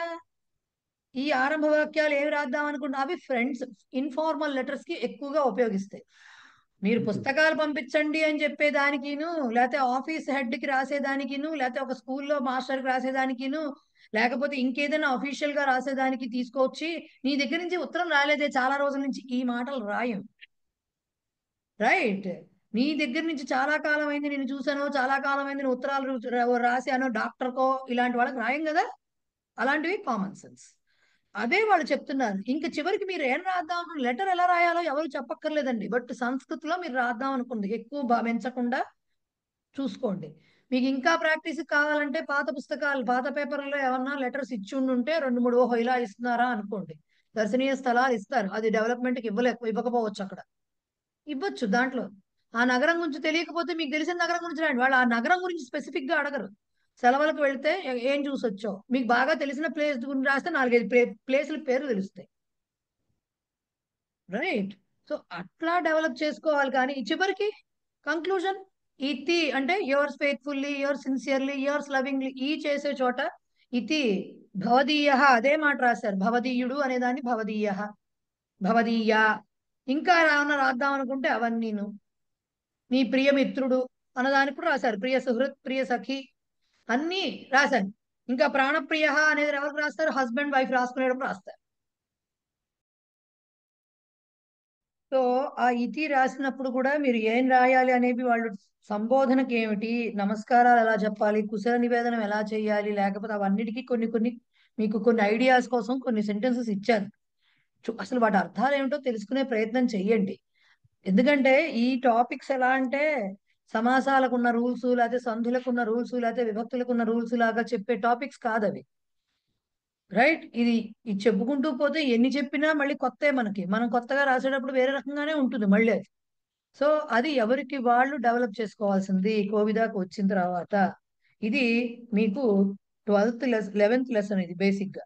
ఆ తర్వాత వాళ్ళు ఇచ్చింది ఏంటంటే పెద్ద ఉపసంహార అని ఇచ్చి, అదేదో లెసన్ అనుకోకండి, అది జస్ట్ కంక్లూజన్. అంటే మీ పత్రాచార సంస్కృతము ఇక్కడికి అయిపోయింది, కోవిదతోటి 4 లెవెల్స్ కంప్లీట్ అవుతున్నాయి. కాబట్టి ఇంకా ముందు మీరు ఏం చెయ్యాలి, వినాలి, చదవాలి, ప్రాక్టీస్ చెయ్యాలి. చిన్న చిన్న పదాలు మీరు నేర్చుకున్న గ్రామర్ ని ఎలా అప్లై చేస్తూ వాక్య నిర్మాణం ఎలా చేయాలి, ఇవన్నీ ప్రాక్టీస్ కి వాళ్ళు డిఫరెంట్ సజెషన్స్ ఇచ్చారు. అంతకు మించి అక్కడ దానిలోంచి కూడా ఏమన్నా పరీక్షలో వస్తుందేమో అబ్బే అలాంటివి ఏమి. అది ఊరికినే మీ అంతట మీరు చదువుకుని ఓహో ఇది చెయ్యాలి ఇంకా మనం కోవిద తర్వాత అనేది చెప్పారు. అందుకనే శ్రవణ కౌశల్య వర్ధనార్థం, భాషణ వర్ధనార్థం, పఠన కౌశల్యస్య వర్ధనార్థం, లేఖన కౌశల్యస్య వర్ధనార్థం ఏమేమి చెయ్యొచ్చు అనేవి జస్ట్ ఒక చిన్న సజెషన్స్ ఇచ్చారు. అంతకు మించి ఆ పాఠాల్లో చెప్పాల్సిందేం లేదు. మీకు పుస్తక ప్రేషణం అనేది చాలా సార్లు ఇచ్చిన లేఖ కాబట్టి మళ్ళీ అది ఇస్తారా అంటే చెప్పలేము. బట్ మనం సంస్కృత భారతికి ఆ పుస్తకం కావాలి ఈ పుస్తకం కావాలని పంపిస్తూ ఉంటాం కదా. సో దానికోసం అది నేర్చుకోవచ్చు. Leave letter very common letter. ఇప్పుడు మేము రిటైర్ అయిపోయి ఉన్నాం, మేము లీవ్ లెటర్ ఎందుకు రాస్తామంటే రాయకండి. ఫ్రెండ్స్కి రాసే లెటర్స్కి ఎలా రాసుకోవాలో చూసుకోండి. కానీ అక్కడ రాయమని ఇస్తే రాయాలి కదా, అక్కడ రాయమని ఇస్తే రాయాలి కదా. సో బేసిక్ లెటర్స్ వాళ్ళు ఇచ్చారు అంతే. ఓకే. సో ఇదంతా దేని మీద డిపెండ్ అవుతుంది అంటే మీరు ఎలా సెంటెన్స్ ఫార్మేషన్ చేస్తారు, మీరు చెప్పదలుచుకుంది. సెంటెన్స్ ఫార్మ్ చేయడం అంటే గ్రామర్ తెలిసి ఉండాలి, కొంత చిన్న చిన్న మనకు నేర్చుకున్నంత వరకైనా. అండ్ ఆ టర్మ్స్ కూడా కొన్ని మనకు అర్థం అవ్వాలి. అందుకని చిన్న టర్మ్స్ ఎంచుకుంటే మనకు వస్తుంది. రైట్. ఎస్ శైలజ గారు చెప్పండి. మేడం భవద్భిన్న అంటే ఏంటి మ్యామ్? ఇక్కడ రాశారు. ఎక్కడ రాశారు తల్లి? మా దానిలో పేజ్ నెంబర్ 11 అంటే నాకు ఇది కనబడింది. అదే నేను అదే చూస్తాను. నేను తప్పు విన్నానా, నేను తప్పు చూసానని. భవద్భిన్న కాదండి, అది భవద్ అభిన్న. మీరు ఒక్కది పలకడం తప్పు చేస్తే మీనింగ్ మారిపోతుంది. భవద్ అభిన్న అంటే మీ నుంచి వేరు కాదు నేను, మీరు నేను ఒకటే అని అద్వైతం చెప్తున్నట్టు అన్నమాట. ఇది భవద్ అభిన్న. భవద్ అభిన్న ఏమండి, ఒక్కటి చూడండి, మీరు నేను వేరు కాదని చెప్పేది ప్రతి వాడితో చెప్పమండి. హస్బెండ్ అండ్ వైఫ్ కే చెప్పుకుంటారు, వాళ్ళే చెప్పుకుంటారు. హస్బెండ్ వైఫ్ లెటర్స్ అన్నా అందుకని అదే దానికే చెప్పుకుంటారు. భవద్ అభిన్న అంటే నీ నుంచి నేను వేరే కాదు, మన ఇద్దరం ఒక్కటే అనే భావన. బుక్ నా హిందీ లాగా చదివేశాను మ్యామ్. సారీ. భవద్ అభిన్న. అండ్ అలాగే త్వదీయ విశ్వాసిని అంటే విశ్వాసిని అంటే ఫెయిత్ఫుల్లీ అండి. దానికి అది అట్లాగే భవద్ ఆశీర్వాదాభిలాషి, మీ ఆశీర్వాదం కోరుకుంటున్నవాడు, ఆర్ అభిలాషిని కోరుకుంటున్నది. అదే కదా భవదీయం విశ్వాసపాత్రం అన్న అంటే మీ విశ్వాసాన్ని, అదే యోర్స్ ఫెయిత్ఫుల్లీకే పైది కిందది కూడా. భవతాం విధేయ, యోర్స్ ఏమంటారు ఒబీడియంట్లీ, అది అవన్నీ ఉన్నాయి కదా. ఇంకోటి చివరి నుంచి ఒకటే సరిగ్గా నేను చదవలేదు అందుకని. మేడం మీ బుక్ లో పేజ్ నంబర్ చెప్పండి మేడం. నా బుక్ 229.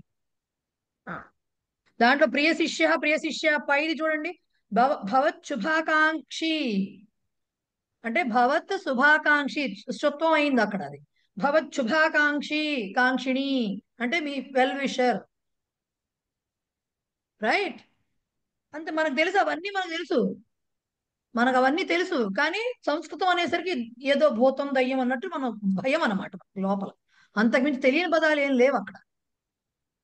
రైట్. సో అయిపోయింది కదా. డౌట్స్ ప్రస్తుతానికి ఏం లేవు కదా. అయితే నేను ఒకటి డౌట్ లేదు కానీ మేడం, ఒక నిమిషం. డౌట్ లేదు కానీ మేడం, చెప్పండి. మీరు ఇందాక ప్రబంధాలు చెప్పేటప్పుడు, ప్రబంధం రాసేటప్పుడు, అదే వ్యాసాలు రాసేటప్పుడు ముందు మీరు తెలుగులో మనసులో అనుకోండి, తర్వాత చిన్న చిన్న వాక్యాలుగా రాయండి అన్నారు కదా. దానికి చిన్న ఎక్స్టెన్షన్ నా పర్సనల్ అఫ్కోర్స్ అందరూ అలా చేయాలి కదా. తెలుగులో అక్కడే ఒక రాసేసుకొని దాని కింద సంస్కృతంలో ట్రాన్స్లేట్ చేయడం ఈజీ కదా. తర్వాత కొట్టేస్తాను కావాలంటే తెలుగులో.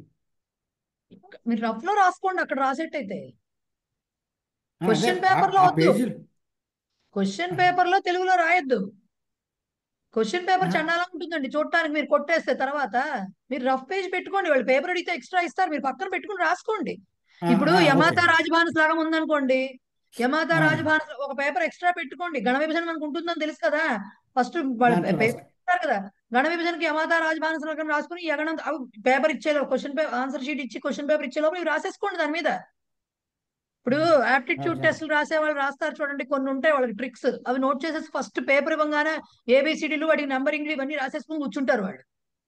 సో దట్ ప్రాబ్లమ్స్ అప్పుడు టైం లేకుండా తెలుగులో రాసేది మీరు రాసుకోండి, బట్ రఫ్ గా రాసుకోండి. క్వశ్చన్ పేపర్ లో వద్దు. ఆల్రెడీ మనకు తెలియకుండా చాలా కొట్టివేతలు వస్తాయి. ఇంకా ఇది మొత్తం ఇంత పెద్దది కొట్టేస్తే బాగుంటుందా చూడటానికి? రైట్. పేపర్ ఎక్స్ట్రా అవుతుంది. దానివల్ల ఆ రఫ్ పేపర్ మీరు కట్టక్కర్లేదు, దాన్ని ఇవ్వక్కర్లేదు. మేడం ఎవరికైనా సంబోధించేది టూ అనే కదా మేడం. సవిదే అని ఉంది కదా, కొన్నిటికి స్వీకర్త. యూజువల్ గా అయితే అదే సవిధే యూజువల్ గా ఎక్కడ రాస్తామంటే ఫార్మల్ లెటర్స్ వస్తుంది. అదే మీరు ఇన్ఫార్మల్ అయినా మనం అక్కడ అంటే మామూలుగా రాసేటప్పుడు అయితే మనం ఇన్లాండ్ లెటరో లేకపోతే ఎన్వలప్ లోనో తీసినప్పుడు రాసేటప్పుడు పేపర్ లో అవంతా రాయం, పేపర్ మీద రాస్తాం అడ్రస్, అదే కవర్ మీద రాస్తాం అడ్రస్లు అవి. కానీ మరి ఇక్కడ లెటర్ లో రాయాలంటే అవి కనిపించాలి కాబట్టి టూ అడ్రస్ రాసి సవిధే రాసేసేయండి. సవిధేనే ఎవరికైనా, సవిధే అంటే సమీపే అని అర్థం అండి, టూ. Okay fine. మేడం ఒక డౌట్ మేడం, చెప్పండి. ఇప్పుడు అనుష్టుప్ ఛందస్సు ఉమ్, ఎగ్జామ్ లో అడిగినప్పుడు ఉమ్. దాన్ని అంటే గణ విభజన చేసేదేం ఉండదు, అయితే జస్ట్ అనుష్టుప్ ఈ ఛందస్సు గణ గణ విభజన విభజన ఉండదండి. చేయడం అనేది ఉండదు ఉండదు. ఉండదు జస్ట్ మీరు చెప్పిన ఇవి లక్షణాలు ఉన్నాయి కదా, ఆ అంతే లక్షణాలు ఉన్నాయో లేదో చూడాలి, అంతే కదా. అంతే చూసి అనుష్ఠిప్ 5 అక్షరం ఛందస్సు 6 అక్షరం 7 రాసేయాలి. అక్షరం. అంతే. అదే మిగతా వాటికైతే బాగా గణ విభజన ఇచ్చారు కాబట్టి ఏ ఏ ఇది గణాలు వేరండి. వస్తాయని తెలుస్తుంది. దీనికి అలా ఉండదు. జత దీనికి జ అట్లా వస్తాయి కదా, సో ఆ, 2 గురువులు అట్లా వస్తాయి, అది అది కనుక్కోవచ్చు బాగా ఈజీగా. ఇప్పుడు అనుష్ఠుప్ ఛందస్సులో అయితే మనం గణ విభజన చేయడం ఏమి ఉండదు, జస్ట్ ఆ ఉండదు. లక్షణాలు బట్టి అండ్ ఐడెంటిఫై మీకు చేయాలి. మీకు అనుష్టుప్ ఛందస్సు అనేది అంటే దానికి సంబంధించి అనుష్టుప్ ఛందస్సులో ఎన్ని అక్షరాలు ఉంటాయని అడగచ్చు, అనుష్టుప్ ఛందస్సులో ఫలానా అక్షరం ఏమవుతుందని అడగచ్చు, ఇలాంటి క్వశ్చన్స్ అడగచ్చు. లేదంటే అనుష్టుప్ ఛందస్సు గురించి రాయమని చిన్న SA question 3-4 marks or 5 marks కి ఇవ్వచ్చు. బట్ గణ విభజన చేసి అది ఏ వృత్తం కిందకు వస్తుందో, ఛందస్సులో ఏ వృత్తం కిందకు వస్తుందో అనేది జనరల్ గా మిగతావే వస్తాయి. వసంత తిలక, ఇంద్రవజ్ర, ఉపేంద్ర వజ్ర, ఉపజాతి. ఓకే జనరల్ గా ఓకే అలాగే వస్తాయి. జనరల్ గా లేదు మీకు చూడంగానే తెలిసిపోతుంది. ఇంద్రవజ్ర, ఉపేంద్ర వజ్ర, ఉపజాతికి 11 లెటర్స్ ఉంటాయి. వసంత తిలకాకి 14 లెటర్స్ ఉంటాయి. ఇంకా తక్కువ 14 వచ్చిందంటే ఉంటాయి. అనుష్టుప్పే కదా అది. అప్పుడు ఏం చేస్తారు? ఇంకా అదే గణ విభజన అదే ఉండదు. గణ విభజన అదే ఉండదు. 8 అక్షరాలు ఆ, 8 అక్షరాలు అప్పుడు ఏం ఉంటే చేస్తారు? అంతే. అప్పుడు ఏం చేస్తారు? ఒకటే లైన్ ఇస్తారు. యూజువల్ గా పద్యం మొత్తం ఇవ్వరు. ఒకవేళ పద్యం మొత్తం ఇచ్చి ఇది ఏమిటని అడిగినా కూడా అప్పుడు ఏం చేయాలి? ప్రతిపాదానికి అదంతా మొత్తం రాయాలి. ఈ పద్యం ఇచ్చిన పద్యంలో మొత్తం ప్రతిపాదనలో 8 అక్షరాలు ఉన్నాయి, మొత్తం 32 అక్షరాలు ఉన్నాయి. 5వ అక్షరం ఇది, 6వ అక్షరం ఇది, 1-3 పాదాల్లో 7వ అక్షరం ఇది, 2-4 పాదాల్లో 7వ అక్షరం ఇది రాయాలి మొత్తం చేసి. అందుకని ఇది అనుష్టుప్ ఛందస్సు అది అని రాస్తే చెప్తారు. చాలు. అందుకని ఇది అనుష్టుప్ ఛందస్సు, ఇదంతా సంస్కృతంలో రాయాలి. ఓకే. అస్మిన్ పద్యే ఆర్ అస్మిన్ శ్లోకే సరే మేడం, ప్రతిపాదే, ఒక్క నిమిషం, అస్మిన్ శ్లోకే ఆర్ అస్మిన్ పద్యే ప్రతిపాదే అష్ట అక్షరాణి సంతి. ఓకే. సో అన్ని రాసి కింద మీకు అంత మిగతాది రాయలేను నేను 32 అని చెప్పి, ఆహత్య 32 అక్షరాణి సంతి అని రాయలేను అనుకుంటే 4 × 8 రాసేసి 32 అక్షరాణి సంతి అని రాయండి, తప్పులేదు. రాసిన తర్వాత ఏం చేస్తారు? అక్షరాలు సంఖ్య ప్రతిపాదే రాస్తుంది. పంచమాక్షరాణి అని పంచమాక్షరాలు ఏమున్నాయో కోట్ చేయండి. పంచమం లఘు సర్వత్ర కాబట్టి పంచమాక్షరాలు లఘవః. నెక్స్ట్ ప్రతిపాదే షష్ఠాక్షరాలు గురువులు కాబట్టి ఆ అక్షరాలు ఏమున్నాయి ఇచ్చిన పద్యంలో ఆ అక్షరాలు ఏమున్నాయో పెట్టండి. ఐడెంటిఫై చేసి అవి రాయాలి. చేసి అవి రాసి గురవః. నెక్స్ట్ ప్రథమ తృతీయ పాదేషు సప్తమాక్షరం ఏముంది, అలాగే ద్వితీయ చతుర్థ పాదేషు సప్తమాక్షరం ఏముంది అది చూసి ఇవి 2 ఉన్నాయి, ఇవి 2 ఉన్నాయి, ఇవి 2 లఘువులు, ఇవి 2 గురువులు కాబట్టి ఇది అనుష్టుప్ ఛందసి. అతః అనుష్టుప్ ఛందస్సు ఏతత్ రాయాలి. పద్యం అనుష్టుప్ ఛందసి అస్తి అని రాసేస్తే అయిపోయింది. సరే మేడం, రైట్.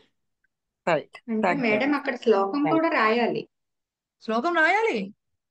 మీకు శ్లోకం ఇచ్చి ఓకే. ఇంతవరకు అయితే అది జరగలేదు సుబ్బలక్ష్మి గారు. ఫ్రాంక్లీ స్పీకింగ్ అనుష్టుప్ ఛందస్సు ఇవ్వలేదు. అలా శ్లోకం ఇచ్చి ఇది ఏ ఛందస్సులో ఉంది చెప్పమని చెప్పి రాయలేదు. జస్ట్ ఒక పాదం ఇచ్చి అది జనరల్ గా వసంత తిలక, ఎందుకంటే గణ విభజన ఉంటుంది కదా దాంట్లో, దానికోసం అది ఇస్తారు. ఒక్కవేళ అనుష్టుప్ ఛందస్సుకు సంబంధించిన పద్యం ఇస్తే పద్యం రాసి ఇవన్నీ చెప్పి పెడితే అయిపోయింది.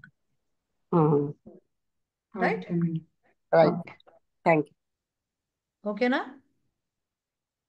లక్ష్మి గారు మీ డౌట్స్ ఏమో అన్నారు, అయిపోయినాయా? మీ డౌట్స్ ఏమో 3 ఉన్నాయండి అంటే లాస్ట్ అడగమని చెప్పాను, అయిపోయినాయా? క్లియర్ అయిపోయింది. క్లియర్ ఓకే అయిపోయింది. ఫైన్. Okay fine. అయితే ఒక్క నిమిషం అండి. దాంట్లోని దాంట్లోని ఒక శ్లోకం ఇచ్చారు. అయితే ఇప్పుడు అర్థాంతర న్యాస అలంకార అనే దాని గురించి వివరంగా రాయండి అన్నప్పుడు ఈ శ్లోకం తోటి సామాన్య వాక్యము లేకపోతే విశేష వాక్యము అలా రాయాలా? ఎలాగ మేము అంటే అది 3 మార్క్స్ కి ఇస్తున్నారు వాళ్ళు. క్వశ్చన్ పేపర్ చూస్తే విషదయత అని ఇస్తున్నారు. అలంకారం గురించి ఏదైనా రాయండి ఈ అలంకారం అని పేరిచ్చి. అప్పుడు ఉమ్, ఇది సంస్కృతంలోని ఈ శ్లోకం కోట్ చేసి ఉమ్. దాని గురించి ఇది సామాన్య వాక్యము ఇది విశేష వాక్యము అని చెప్పాలా? లేదా నాకు నచ్చినది అగస్త్య సముద్రం అపిబత్ అన్న ఒక సెంటెన్స్ తో అయిపోయేది, అది ఈజీగా ఉంటుంది, అది తీసుకుని చెప్పచ్చా? చెప్పొచ్చు. దానికి ముందర ఎలా రాయాలి? ఫస్ట్ వాళ్ళు అక్కడ సంస్కృతంలో ఇచ్చేటువంటి ఒక వస్తువునకు లేక వ్యక్తికి సంబంధించిన విశేష వాక్యాన్ని అంటే ఎలా రాయాలి? ఎత్ర విశేష వాక్యం సామాన్య వాక్యేన వా సామాన్య వాక్యం విశేష వాక్యేన వా సమర్థనం ప్రాప్యతి ప్రాప్యతే అని చెప్పి రాసి చెప్పాలను. తత్ర అర్థాంతర న్యాసాలంకార భవతి. ఈ వాక్యం ఫస్ట్ దాని యొక్క డెఫినిషన్ రాశాక ఉదాహరణం ఏముంటుంది? మీరు హనుమాన్ అబ్ధిమత దుష్కరం కిం మహాత్మనం రాసి కూడా ఆ వాక్యం రాసి దాంట్లో విశేష వాక్యం ఏమిటి, సామాన్య వాక్యం ఏమిటి, దేనితో సమర్థించారు, విశేష వాక్యం సామాన్య వాక్యేన సమర్థితం అని రాసి నెక్స్ట్ అతః అత్ర అర్థాంతర న్యాసాలంకార అని రాస్తే చాలు. ఒక ఎగ్జాంపుల్ చాలు. ఓకే, ఒక ఎగ్జాంపుల్ కేవలం మీకు చెప్తున్నా కదా అలా ఇస్తే మళ్ళీ శ్లోకం అంతా గుర్తుపెట్టుకోవాలి అంటే మాత్రం కొంచెం కష్టం అవుతుంది. కాబట్టి దాంతో ఇస్తే చాలు. డెఫినిషన్ 3 మార్కులకి ఇచ్చారనుకోండి, డెఫినిషన్ కి 1 మార్కు, ఎగ్జాంపుల్ కి 1 మార్కు, ఎగ్జాంపుల్ ని ఎక్స్ప్లెయిన్ చేసి ప్రూవ్ చేసినందుకు అర్ధాంతర న్యాసాలంకారం ఇది అని ప్రూవ్ చేసినందుకు 1 మార్కు లెక్కేసుకోండి. క్లియర్? అంటే టెక్స్ట్ బుక్ లో మొత్తం అంతా తెలుగులో ఎక్స్ప్లెనేషన్ ఇచ్చారు కదా, బట్ క్వశ్చన్ పేపర్ లో అయితే స్వభాషయ అని వాళ్ళు ఏం అడగలేదు అక్కడ రాయమని. సో సంస్కృతంలోనే రాయాలి ఇది. కోవిదలో మొత్తం సంస్కృతంలోనే రాయాలని ఎక్స్పెక్ట్ చేస్తారండి. అందుకనే మీకు గుర్తుంటే అది గుణవజ్జన సంసర్గాది అది గుర్తుంటే సరే, ఎందుకు బాబాయ్ ఇప్పుడు దీని టైం వేస్ట్, అంత గుర్తు ఎందుకు పెట్టుకుంటాం అనుకుంటే ఒక ఎగ్జాంపుల్ తో ఎక్స్ప్లెయిన్ చేస్తే చాలు. Okay madam. తర్వాత అదే దాంట్లోనే 4వ ఒకసారి మేడం నాకు బహూనామప్యసారాణం అది ఒక్కసారి అది చెప్పరా? దాని మీనింగ్ నాకు అర్థం కాలేదు. బహూనాం అపి అసారాణం సంహతి కార్యసాధిక అంటే అసారాహ అంటే ఎవరు? బలం లేనివారు, బలహీనులు, సారము లేనివారు. ఓకే, సో ఎక్కువ మంది బలహీనుల యొక్క సంహతి, ఆ కలయిక, ఆ గ్రూప్ ఏదైతే సమూహం ఏదైతే ఉందో అప్పుడు అది కార్యసాధిక భవతి అంటే కార్యం సాధించేదిగా ఉంటుంది. అంటే ఎక్కువ మంది బలహీనులు కలిసి కూడా ఒక కార్యాన్ని సాధించగలరు. వాళ్ళు ఇండివిజువల్ గా వాళ్ళు బలహీనులు కావచ్చు, కానీ వాళ్ళందరూ కలిస్తే ఒక కార్యాన్ని సాధించగలరు. ఎలాగట? తృణైర్ ఆరభ్యతే రజ్జు తయా నాగోపి బధ్యతే. తృణం అంటే ఏంటి? ఒక గడ్డి పోచకి ఎంత బలం ఉంటుంది దానికి? అది పాపం అది ఏమి ఉండదు, ఓ చిన్న గడ్డి పోచ. అలాంటి గడ్డి పోచలు తృణై ఆరభ్యతే, అలాంటి గడ్డి పోచలను గనక బాగా పేని వాటిని ఒక తాడులాగా చేస్తే అది ఎంత బలంగా ఉంటుందంటే, నాగహ అంటే గజము అనే ఇది కూడా ఉంది మీనింగ్. దానితో ఏనుగును కూడా కట్టేయచ్చు. ఇది తృణహ అనేది తృణం అనేది దేంతో పోల్చారు?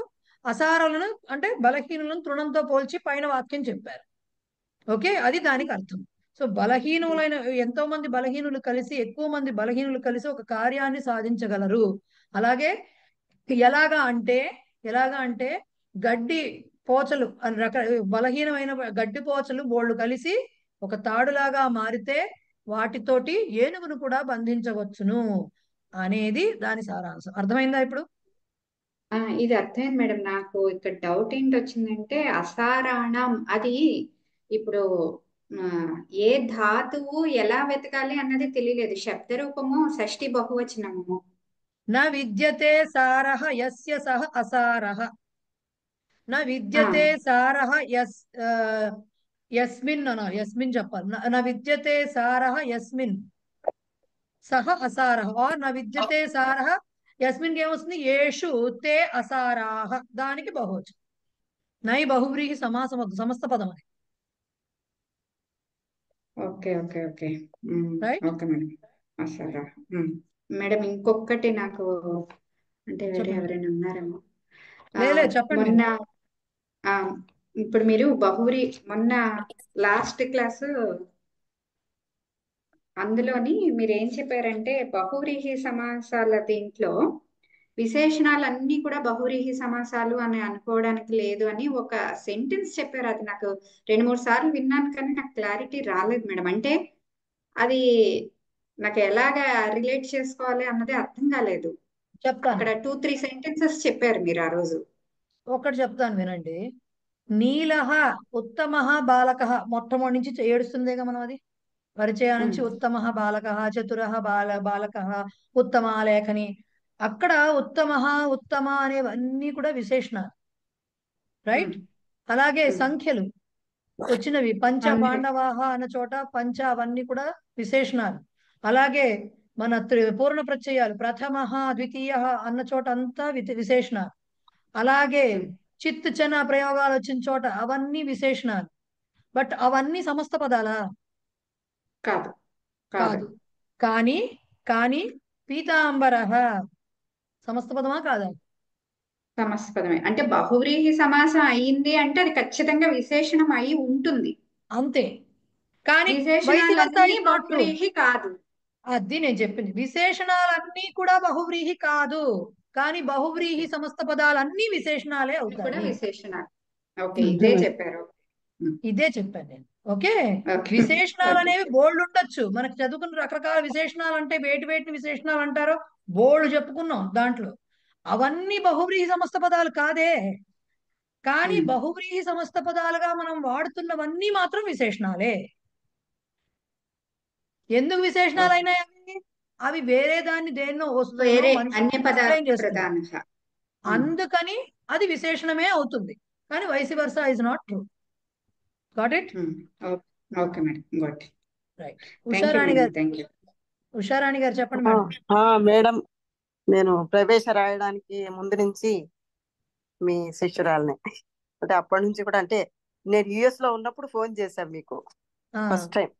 నేను ఇట్లా రాయాలనుకుంటున్నాను, సాంస్క్రిట్ ఇంట్రెస్ట్ ఉంది నాకు అని. సో అప్పుడు మీరే ఎంకరేజ్ చేశారు, అప్లై చేయమన్నారు. సో అప్పటి నుంచి కూడా సో మీరు చాలా బాగా చెప్తున్నారు. చాలా ధన్యవాదాలండి. ధన్యవాదాలు. సో కోవిద వరకు ఏకతా మంత్రం.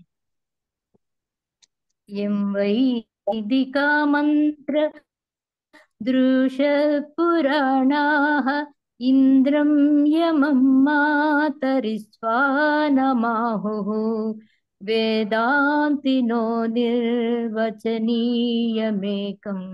యం బ్రహ్మ శబ్దేన వినిర్దిశంతి చైవాయమీశం శివ ఇత్యవోచన్ యం వైష్ణవా విష్ణురితి స్తువంతి బుద్ధస్తథర్హన్నితి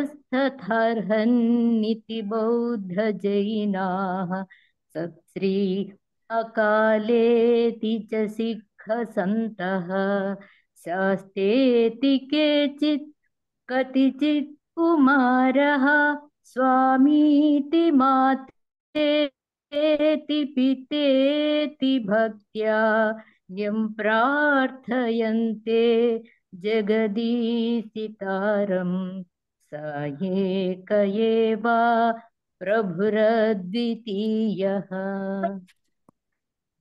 సర్వే భవంతు సుఖినః, సర్వే సంతు నిరామయాః, సర్వే భద్రాణి పశ్యంతు, మా కశ్చిద్ దుఃఖభాగ్ భవేత్. ఓం శాంతి శాంతి శాంతి. శ్రీ గురుభ్యో నమః. ధన్యవాదాలు. ధన్యవాదాలు. All the best. ధన్యవాదాలు. మీరు ప్రశ్న పత్రాలు చేయిస్తారు కదా, అప్పుడు చెప్పండి ఆల్ ది బెస్ట్. ధన్యవాదాలు.